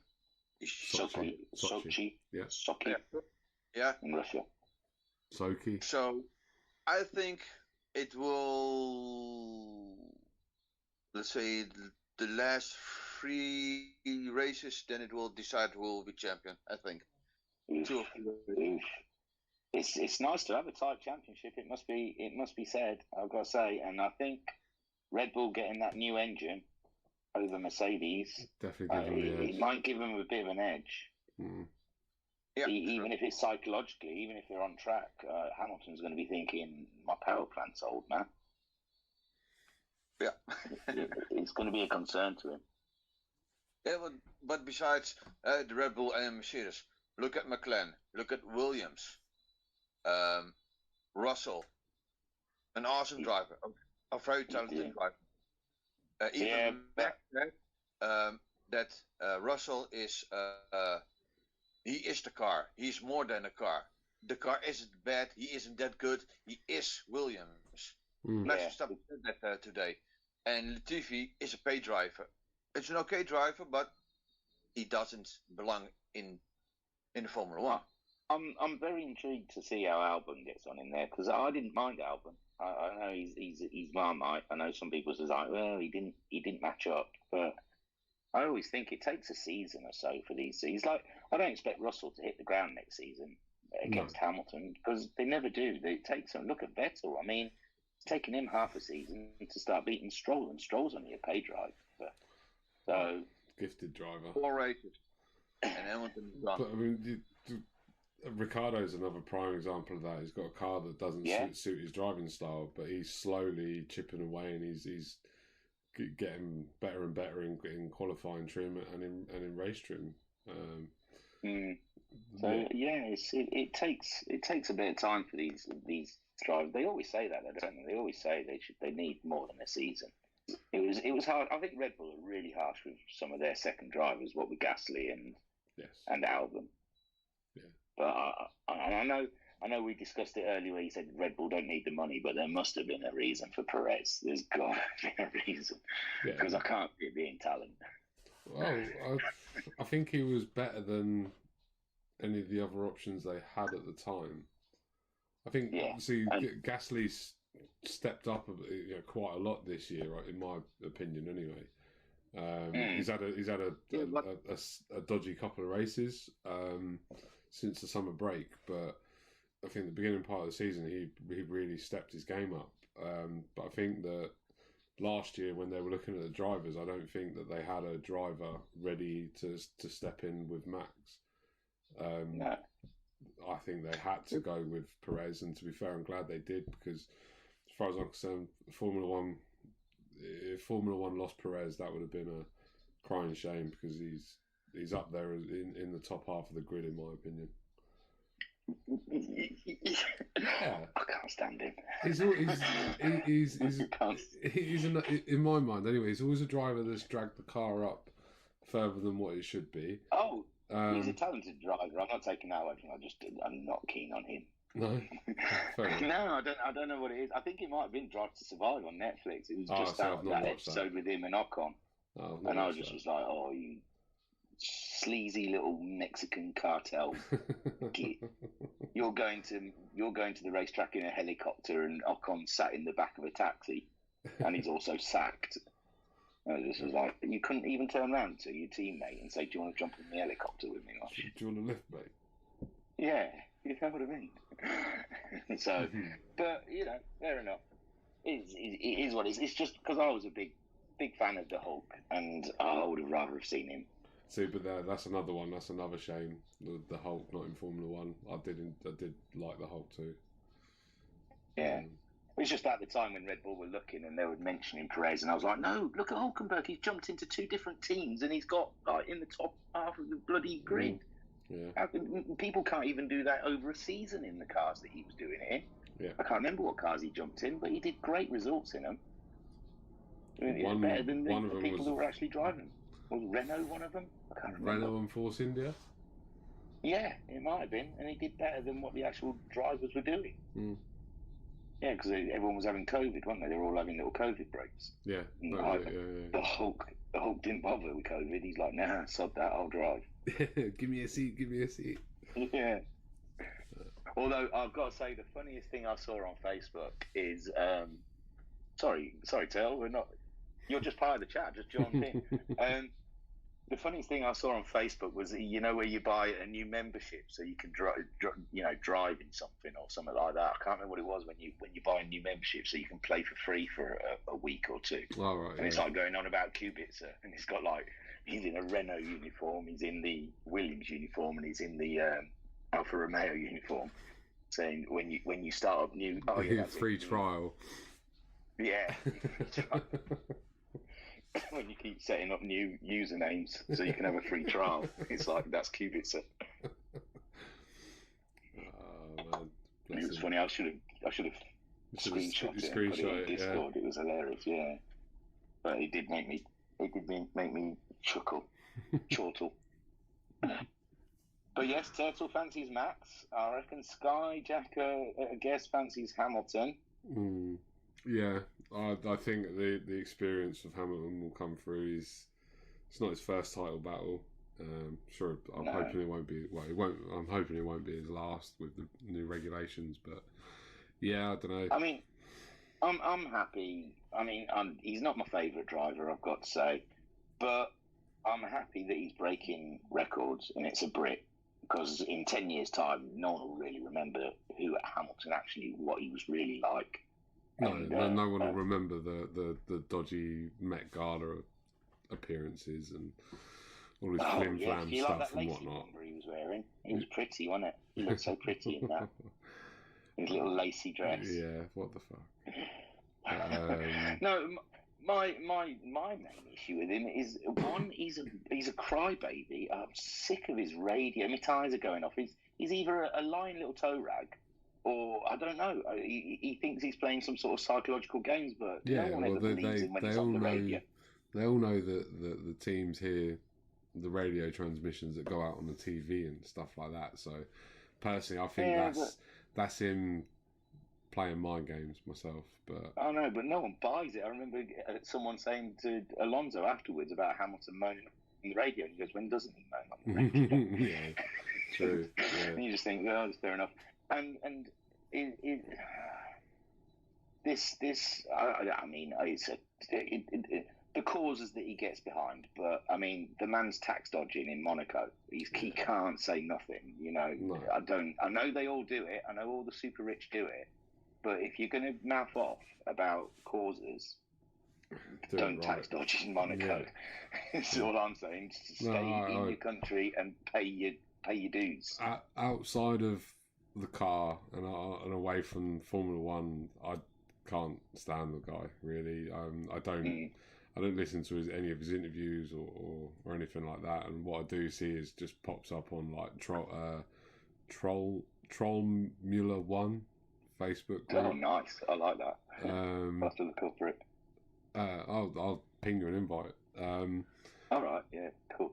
But yeah, it's just memes that take the mickey out of Formula One basically, and make digs at drivers and stuff like that. But but on the track, the fact that right from day one when he showed up to Australia in 2007 and stuck it to Alonso, a double winning world champion. And give him two fingers and and stuff like that. And then I just admire what he does on the track. Let's put it like that. Yeah. In all fairness, that might have been where it began with me because I was a huge Alonso fan. I was a huge Alonso fan, and this little upstart git turns up. But I think his dad sat in the back of the garage. I don't know. For me, with Alonso and Vettel as well, that champions persona. I didn't like them because they seemed like they were up themselves and stuff like that. They had that level of arrogance about them. No, I've got that. But obviously, these standing on his car. Yeah, these days, I mean, yeah, I think Alonso's fantastic, and I'm even like warming to Vettel. But yeah, it's my favourite's Hamilton. Vettel's like the man at the moment, and he's like, I saw that thing where he said, "What doesn't Vettel do?" And he's like going on about being medic car when he stopped to see. Yeah, Lando when he stopped to see if Lando was all right, litter picking at cleaning up the Silverstone. stands, yeah. Silverstone. Yeah. It's like, and he's sorting out Mick Schumacher. I mean, Haas can't even sort out Mick Schumacher's car. I mean, his seat, for heaven's sake. Yeah. Apparently, his seat was listering to one side, and Vettel's in his car sorting out his seat for him. He's thinking, Haas really given up. They really have just stopped. They have. When another driver's coming down the grid to sort out the cockpit. But I mean, you just think, come on. There's another driver that really needs Mick Schumacher. I can't believe Ferrari stuck him in a Haas. At least get him in Alfa Romeo. Yeah, it's a weird one. It is a weird one, and I can't judge his talent at the moment. I really don't know, because they don't get no airtime on television. He'll finish ahead of Mazepin. Yeah, but 9 times out of 10, Mazepin doesn't finish a race, does he? Well, this is it. So it's a tough one to see. I know he did well in F2, didn't he? Didn't he win a championship in F2, or he was up there? But yeah, it's hard to judge his talent. I want to see him in something stronger. I would like to see him, like you say, Alfa Romeo or something. There's a guy I watch on YouTube, Josh Revel. He's a I want to say Kiwi. He's either an Australian or a Kiwi. And he, yeah, exactly. It's like saying English and Scottish, isn't it? Really. That's it. But he looks at drivers. That are controversial or new into Formula One, and then he goes and reviews all of their backstory and all of their previous careers and previous formulas and how they've done and stuff like that. Our Turtle's gone because his mic isn't working apparently. All right, I guess it was something like that. I said him to chirp in and he didn't, so I thought his mic's Binko's just told me that that Josh Revel is a Kiwi and he watches him as well. So it can't be bad if Binko watches as well. So there you go. Give him a watch. He's quite funny. Yeah, and he's quite honest and brutal. To be fair, he's got a big issue with Lance Stroll, as well as some other drivers as well. But yeah, he's got a big issue with Lance Stroll. So. But yeah, well worth a watch. It's worth a lot. Yeah, it's just Prince and Daddy Boy, and Daddy buy me a Formula One team because nobody else will let me drive with them anymore. I don't like his dad either. I think when he first bought that the Force India, I think there was an episode on Drive to Survive, and he was such a bit of a dick in that. You've got 5 minutes. He's like, come into the meeting room or something. He's just, I know businessmen have to be blunt and they have to be very straightforward and that, but I just thought to myself, come on, man. You're living the dream there. You bought a Formula One team. Don't be a dick. I know. Pat's just sent me a message saying that he can't talk, and he sent me an essay to read. He thinks go on then. he thinks Red Bull chose Perez for the same reason as what I do, basically, that they didn't have somebody suitable to move up into Red Bull, and he's not sure who's next in after they fuck Tsunoda off, basically. He thinks they're giving him another drive, isn't they, next season? Well, that just proves that they haven't got anybody to fill his seat, then, isn't it? Really. Well, I just think that sales for Red Bull must be down in Japan or something like that. I don't know. Or either that, or they're trying to shift more, because AlphaTauri is a fashion brand, isn't it? More than Red Bull. Well, obviously, I know the funding comes from the same place, so. Yeah. Well, I had this theory. I can't remember who I was having. I don't know if it was in here or if it was someone at work I was chatting to, but I was saying, same with Manchester United. They used to always buy a Japanese driver so they could sell millions of T-shirts in Japan. And I think the same thing with AlphaTauri. I think they're just pushing their fashion line. Yeah, it could well be in Japan or something. I don't understand him. Even him in an interview turned around and said he was surprised he got signed. For another season. Really? And I was like, oh my god. That shows confidence. I know. I couldn't believe I was seeing it when they said something about it, and he goes, "Yeah, I was surprised as well." I was like, "Jesus." I've been in Helmet's office more often than not for the wrong things. And Yeah. they signed me again. Yeah, that's crazy. That is crazy. Mm. Pat also thinks that Giovinazzi will get another year at Alpha. Well, he's had a good season this season. I thought he's qualified well and stuff. Apparently, who knows? That might be because Raikkonen's clocked out. Yeah, maybe. But he also seems to reading somewhere that the Italian authorities are pressuring Alfa Romeo to have an Italian in the car. Could be because they haven't got one in the actual main Ferrari. No. They've not had one for a while, have they? No, they haven't had one for a while. I think was it Trulli was the last Italian in a Ferrari? Maybe. Well, didn't they give Fisichella a little? Did they? I think halfway through a season, he sort of, I don't know who he jumped in for, but don't know. I think Giancarlo Fischi. He also says it's been the best season in years, and it wasn't meant to be because because of the COVID putting the new regulations back. Too close to call, but he thinks that Lewis' experience will win over Max in a title situation. Is the gist of it. Well, the Mercedes seem to be a more level-headed team than Red Bull. Red Bull seems to scramble a lot, and there's a lot of mudslinging going on from Red Bull at the moment. Horner's trying to play some sort of mind games with Toto, and he's saying, "Oh, they're all shaky, they're all worried about us." You're thinking they're not. They really aren't. But they always play mind games, though, man. That's half of Formula One, isn't it? Is a mind game.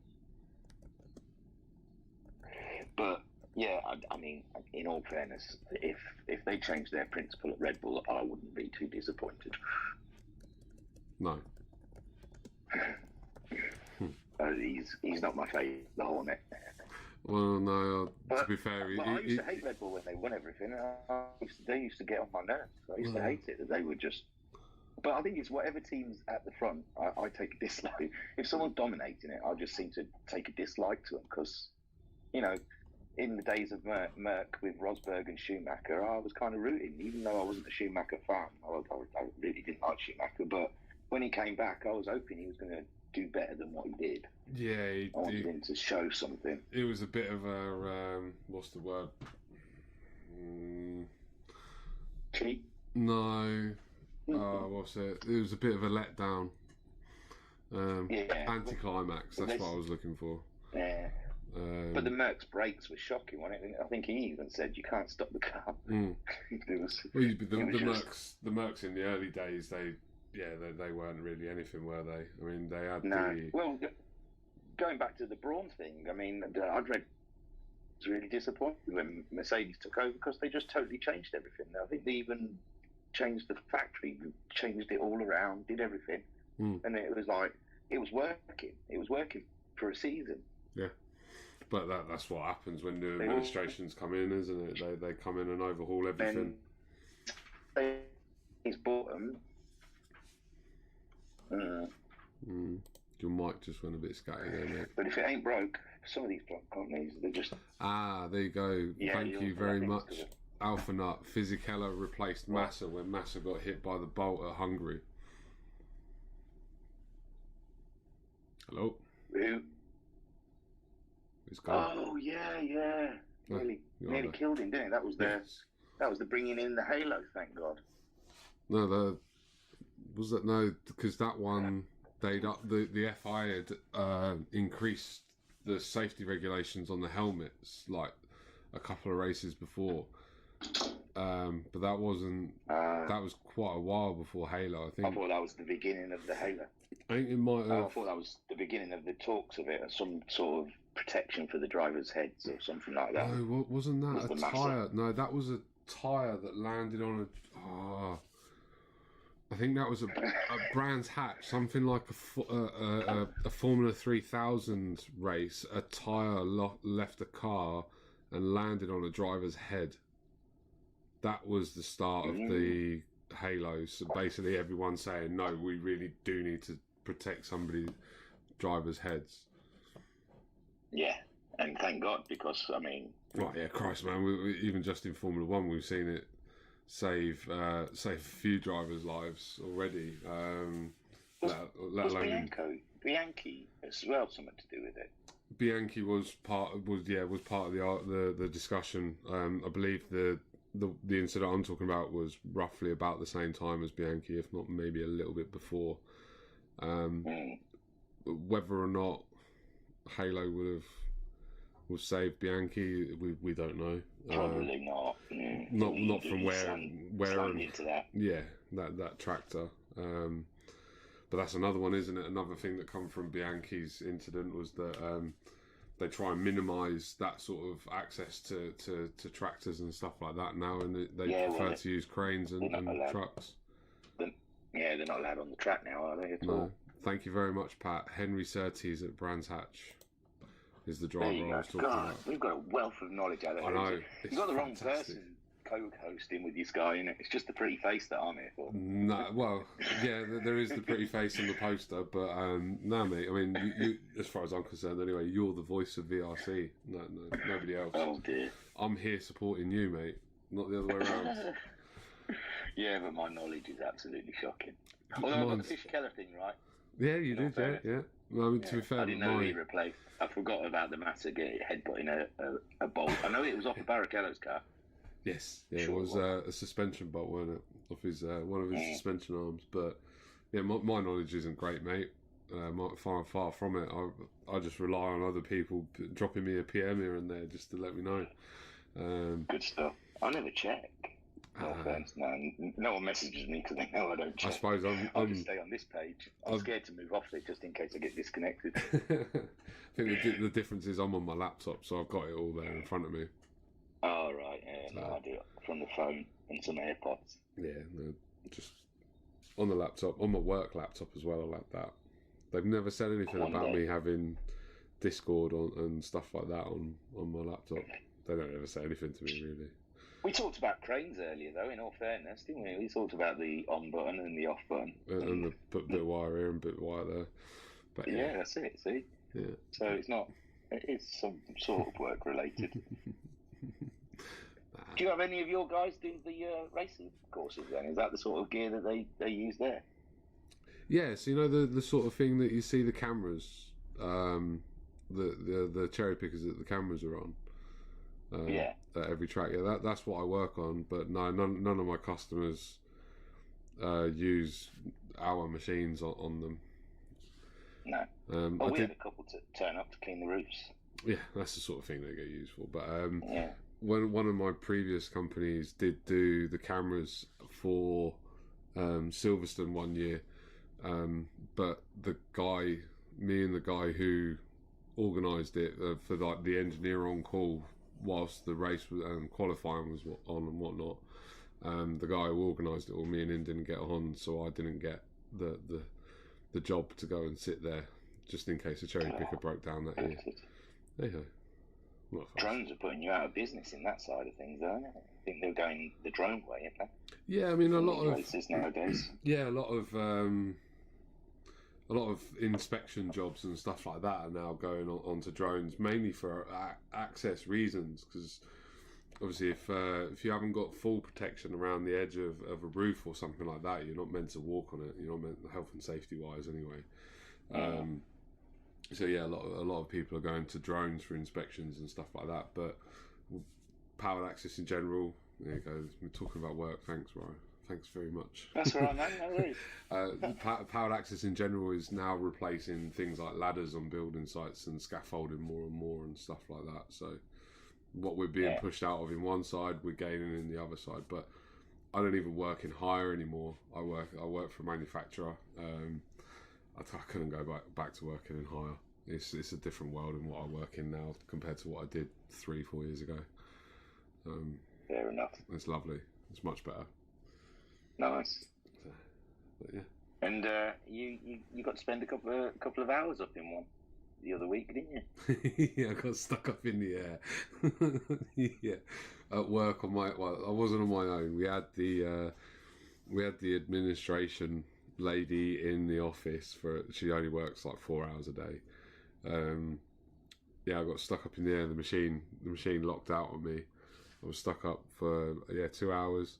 And when my colleague come and rescued me and got me down, he's like, "Why didn't you ask Nessie to come and get you down?" My answer to that was, I don't trust her to turn on the ignition key on the cab, not play with the valves and get me down. It's quite risky if somebody does it and they don't know what they're doing. I could end up hanging by a harness and stuff like that, which I don't want to do. So I just sat there for 2 hours and watching TikTok videos and stuff like that. So oh wow, that's not a waste too of time. bad. No, just my colleague had to drive from Stamford just past Peterborough down to Luton. And he reckoned he was doing 110 because he wanted to get to me as quickly as possible, and it was on a Friday as well. It always happens on a Friday. Fantastic. And how's your petrol tank doing? Just out of interest. Personal car or work van? Either. Personal car is probably about half a tank, and my work van's just under half a tank. I managed to do Bromsgrove there and back on half a tank, driving at 60 miles an hour to make sure that I didn't take up fuel out of the tanks, out of the pumps. Oh, excellent. So I was on 4 miles left on my car on Friday, and I was stressing. I was proper stressing, but I was lucky. I went to local Tesco's and probably queued for 15 minutes. Right. But I couldn't have gone anywhere else. I wasn't in a position where I could go looking for a petrol station. Yeah. Because I just didn't have enough fuel. Well, It was one of them. I knew I had to get fuel, and I thought Thursday night, I won't bother. I'll do it. Friday, end of play Friday, because there's a petrol station right next to work. And then all day Friday, all I kept hearing on the radio is, "No, there's no petrol shortage. Don't panic buy." yeah. So I jumped in the car at lunchtime. the first. I jumped in the car at lunchtime and went down to Morrison's, and they were queuing up around the roundabout and down onto the A road. And I was like, "Oh no, this is not going to go well." The first I actually heard of this fuel situation was when I got home on Friday. Yeah. And I had half a tank in the van, and I had a job on Monday morning in East London, so I knew I had enough to get there and get back to the workshop and get home on Monday. But knowing that I was going to Bromsgrove yesterday, I was got about halfway through Monday, and I started thinking, well, yeah, I need to go and get some fuel. Started driving around, and I lucked out with a Sainsbury's garage, queued for about 15-20 minutes, and then managed to fill up. But again, to be sensible, like I said, to not add to the situation. Just drove at 70 miles an hour. At 60 miles an hour, just to make sure that I don't need to fill up again. I've got a job in Norwich tomorrow, so I'm definitely gonna have to fill up after I finish that. But yeah, the car only does 2 miles a day. So That's not too bad then. no, literally. Yeah, no, I was stressing, but I found the local Tesco I queued. I thought it was going to be worse than what it was. As soon as I got in the queue, it was all moving really well. I've got to say, hats off to these petrol stations. Yeah, they've really jumped on it with the organisation and guiding people in and stuff like that. Some of them have anyway. Yeah. No, yeah. Other ones are just not the BP garage at the end of our road where there's 3 routes into it. And the other day when I went up to pick my kid up from school, they were queuing in all 3 directions, and there wasn't one yellow jacket around. And I just thought, they don't care. They don't care about people. But it's also ones that they don't have any fuel, but the lights with the prices on are still on. Yeah. Just turn it off. If you ain't got petrol, you ain't got diesel, just turn the freaking price off, so people know that you ain't got it, instead of having to pull into it before seeing all the covers on the pumps. Stuff. Yeah. And I feel bad for the wife though. The wife had like a quarter of a tank on Friday or Saturday, and she was like, "Oh yeah, I'll wait till it all dies down. All the idiots will get their fuel, and then it'll just go back to normal." And we're here on Thursday, and they're still Wednesday, and they're still queuing up for it. Surprising how many people are out there. I got a good one from Monday. So my car had to go into Mazda to have a new dash put in. The screen had damaged and ended up with lines all over it and stuff like that. It's been like it for ages. So took it in under warranty. They give the missus a courtesy car, and they turn around. Oh, there's a small problem with it. So, well, what's that problem then? It's got no fuel. Obviously, this is right. And she's like, right, okay. Well, how much is in there? Is there enough to get me home? They're like, no, you're going to need to go straight to a petrol station. And she turned around, chucked the keys back at him. She said, "You can fuck off. I want my fucking car back. Either you give me one with fuel, or I'll take my car back and we can book it in for next week once all of this has calmed down." But the dealership in Harpenden is right next to a BP garage, and they've got like an existing business relationship thing. So they opened a gate between the forecourt and the car park for the dealership. And they drove this courtesy car through straight to a pump, and the queue was for about 2 hours to get into the forecourt. Oh. So obviously, yeah. So then she had the fun of having to learn to drive an automatic car on the fly. Ugh. So, she's taking her headphones off now. I was telling her about your Monday, Joy. That was fucking horrific. Yeah. I love throwing the keys back. Stranger how to drive it. I wouldn't even know where to start. They've got like a D for drive, and then there are a 1 and a 2. I wouldn't even know what the 1 and the 2 are for. Yeah, it depends on what car it is. I got it to drive, but it just wouldn't move. She couldn't take the handbrake off. I did, and it still didn't move. There's a little pedal. I'm going to mansplain this now to you. Yeah. There's a go pedal. A little go pedal on the right hand side, and there's a big brake pedal in the middle. Sensitive. Yeah, the brakes were too sensitive apparently. Oh, But yeah, she phoned me up on her way home in a right old huff, like proper going off on one. It was well funny, but yeah, I was just telling the story about the fuel. So yeah, let's carry on. Next subject. No, that was it. I think we've done F1. We've done all our races. We're looking forward to Big Willow, all topless, Tomorrow, Super Formula, Yeah, tomorrow. and the Red Bulls are at Interlagos. Oof. It's going to be some spins there, I think. I'll have one for when I finish. Yeah, that's going to be cool. Really looking forward to Interlagos. I do like it. It's a track that may or may not suit the car. I think it's going to be 50-50, but there's no chicanes. Yeah. So it should be good. That. Yeah. It's going to be. Yeah, they're going to be quite fast and furious around there. So Yeah, and the power up the hill as well, man. Get in there, getting a good slipstream. Yeah, looking forward to it. Racer Brown, Talleyrand, Chiren, they've all got to be on form. Yeah. All That three of them. championship in the it could be anyone's. Yeah, I think flip a coin. I think like we said before, the ballast is definitely making it interesting. It's working the way it should do. We'll see. We'll have to see. Wait and see. Join us next week to find out. Yeah. We won't have an F1 race to talk about next week. I don't think we've got one for a week or so. Yeah, I think 2 weeks, isn't it? Yeah, not this weekend. Weekend after, I think. No.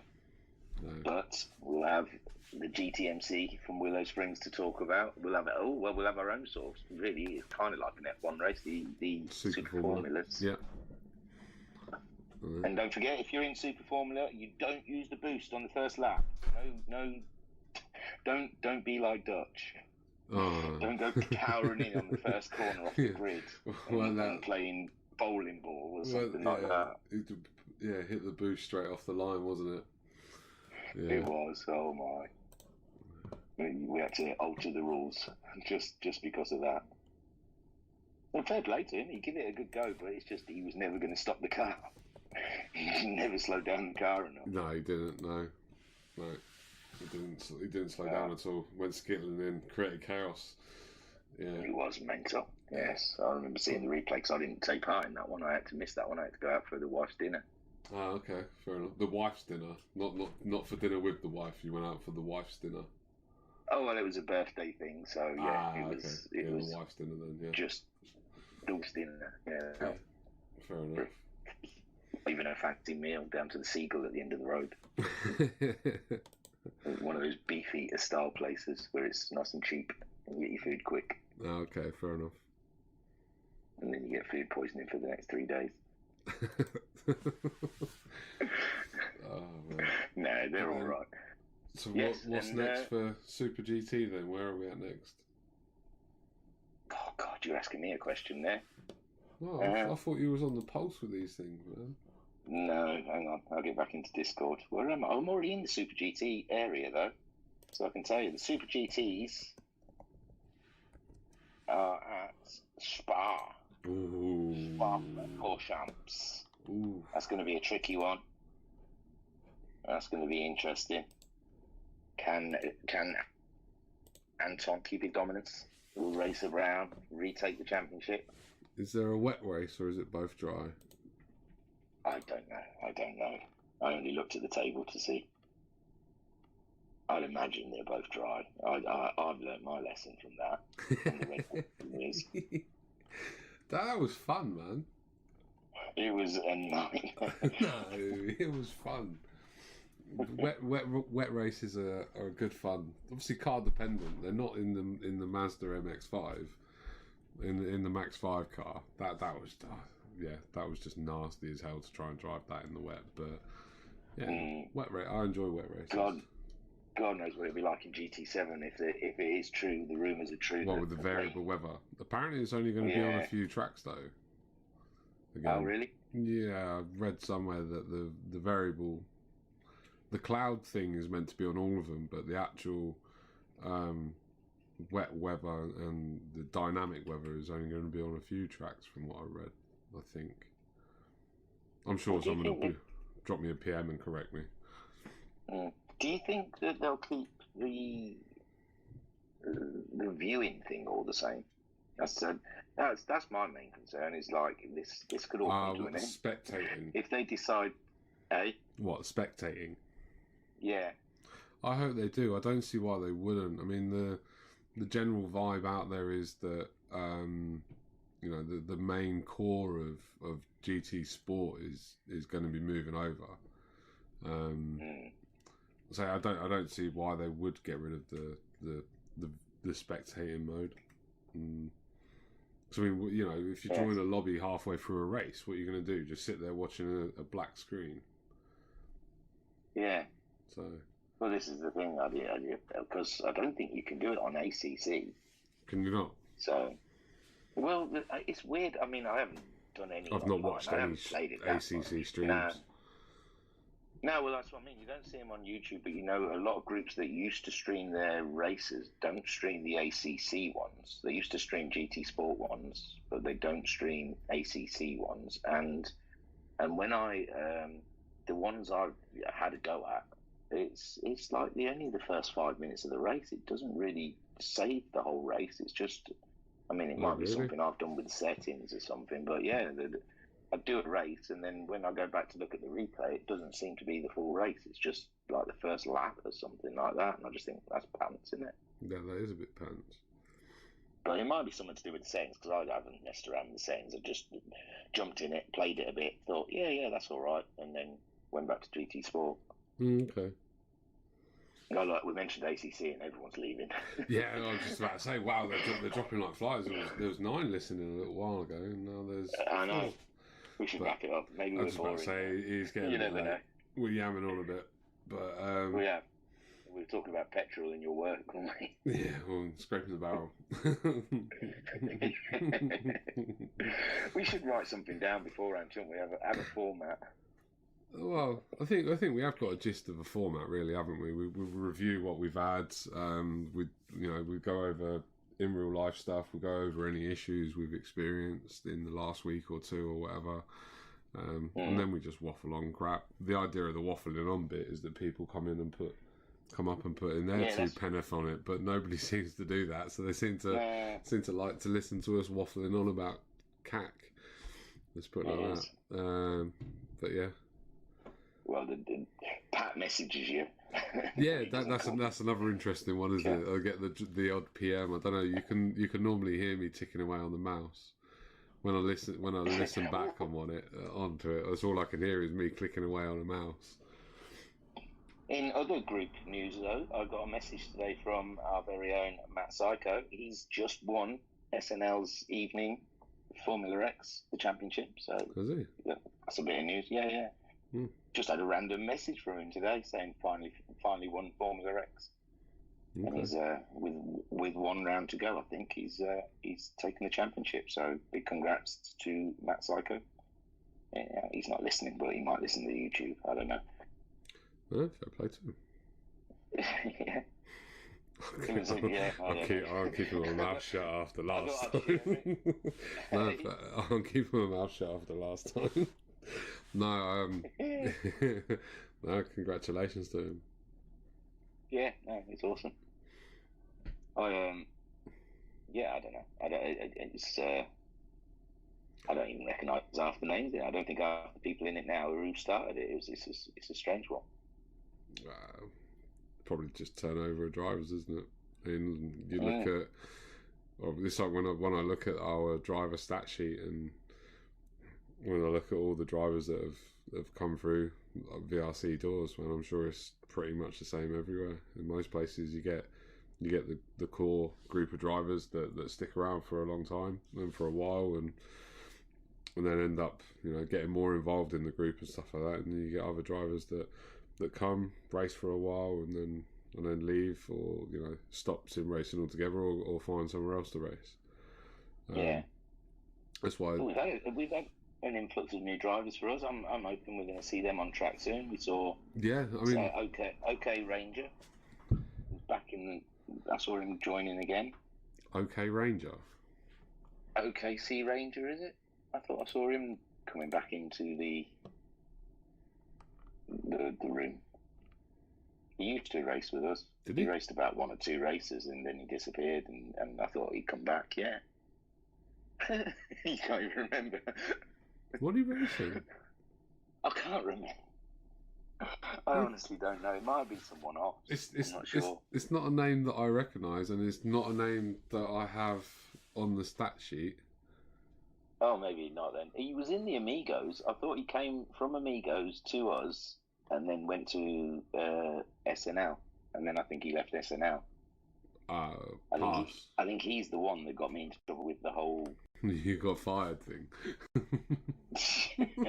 Well, he was the one that made a comment, which then I repeated, and then you got the backlash.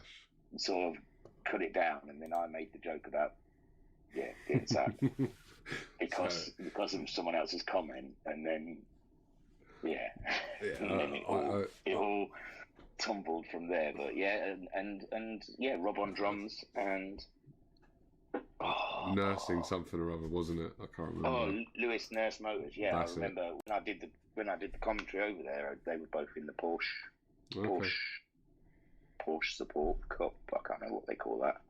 So hopefully new races soon. Yeah. Hopefully we'll be opening up a new Sunday evening sign up in the next few days, maybe week. I don't know. So it's all going here. But at the moment, Tuesday's quite new, fresh. GTMC's quite new and fresh. Super Formula's just starting. Apart from what you're hinting to, everything's now on a. It's all just stuff that's just started until Christmas now, so there won't be anything new apart from what you're talking about, and maybe a couple of one-offs in the gaps between seasons finishing and actual Christmas. And I think there might be a Saturday evening special at some point, because we have to sort out the 1v1 tournament. Yes. And I think the last I heard, Koi Carp said Saturdays is his only real day. So. Having said Quick Up, obviously we talked about that already, the Easter egg, so not giving no spoilers away. No spoilers, no. Yeah, So, I know the other person who's in the final, but I won't say because it hasn't been released yet. No, I was just about to say you've done the video for it already, haven't you? I believe, yeah, I think so. Yeah, I think so. I have done it, and I definitely sent it to you. Sent it to where it's meant to go, but I don't know. I never got confirmation that Italian's seen it or not. But he never mentioned back as well that he hasn't seen it. So I'm sure he has. I'm guessing. I'm sure he just he's been busy and just not got round to it. I've just seen the time. We really do need to wrap this up. We do. You're right. So thank you everyone for listening. It's all been gravy. A great night again here at the Virtual Racers Club, talking about everything and anything. Thank you for joining us, and that's us, I think, isn't it? Yeah. Good night, all. Cool. All right. Peace.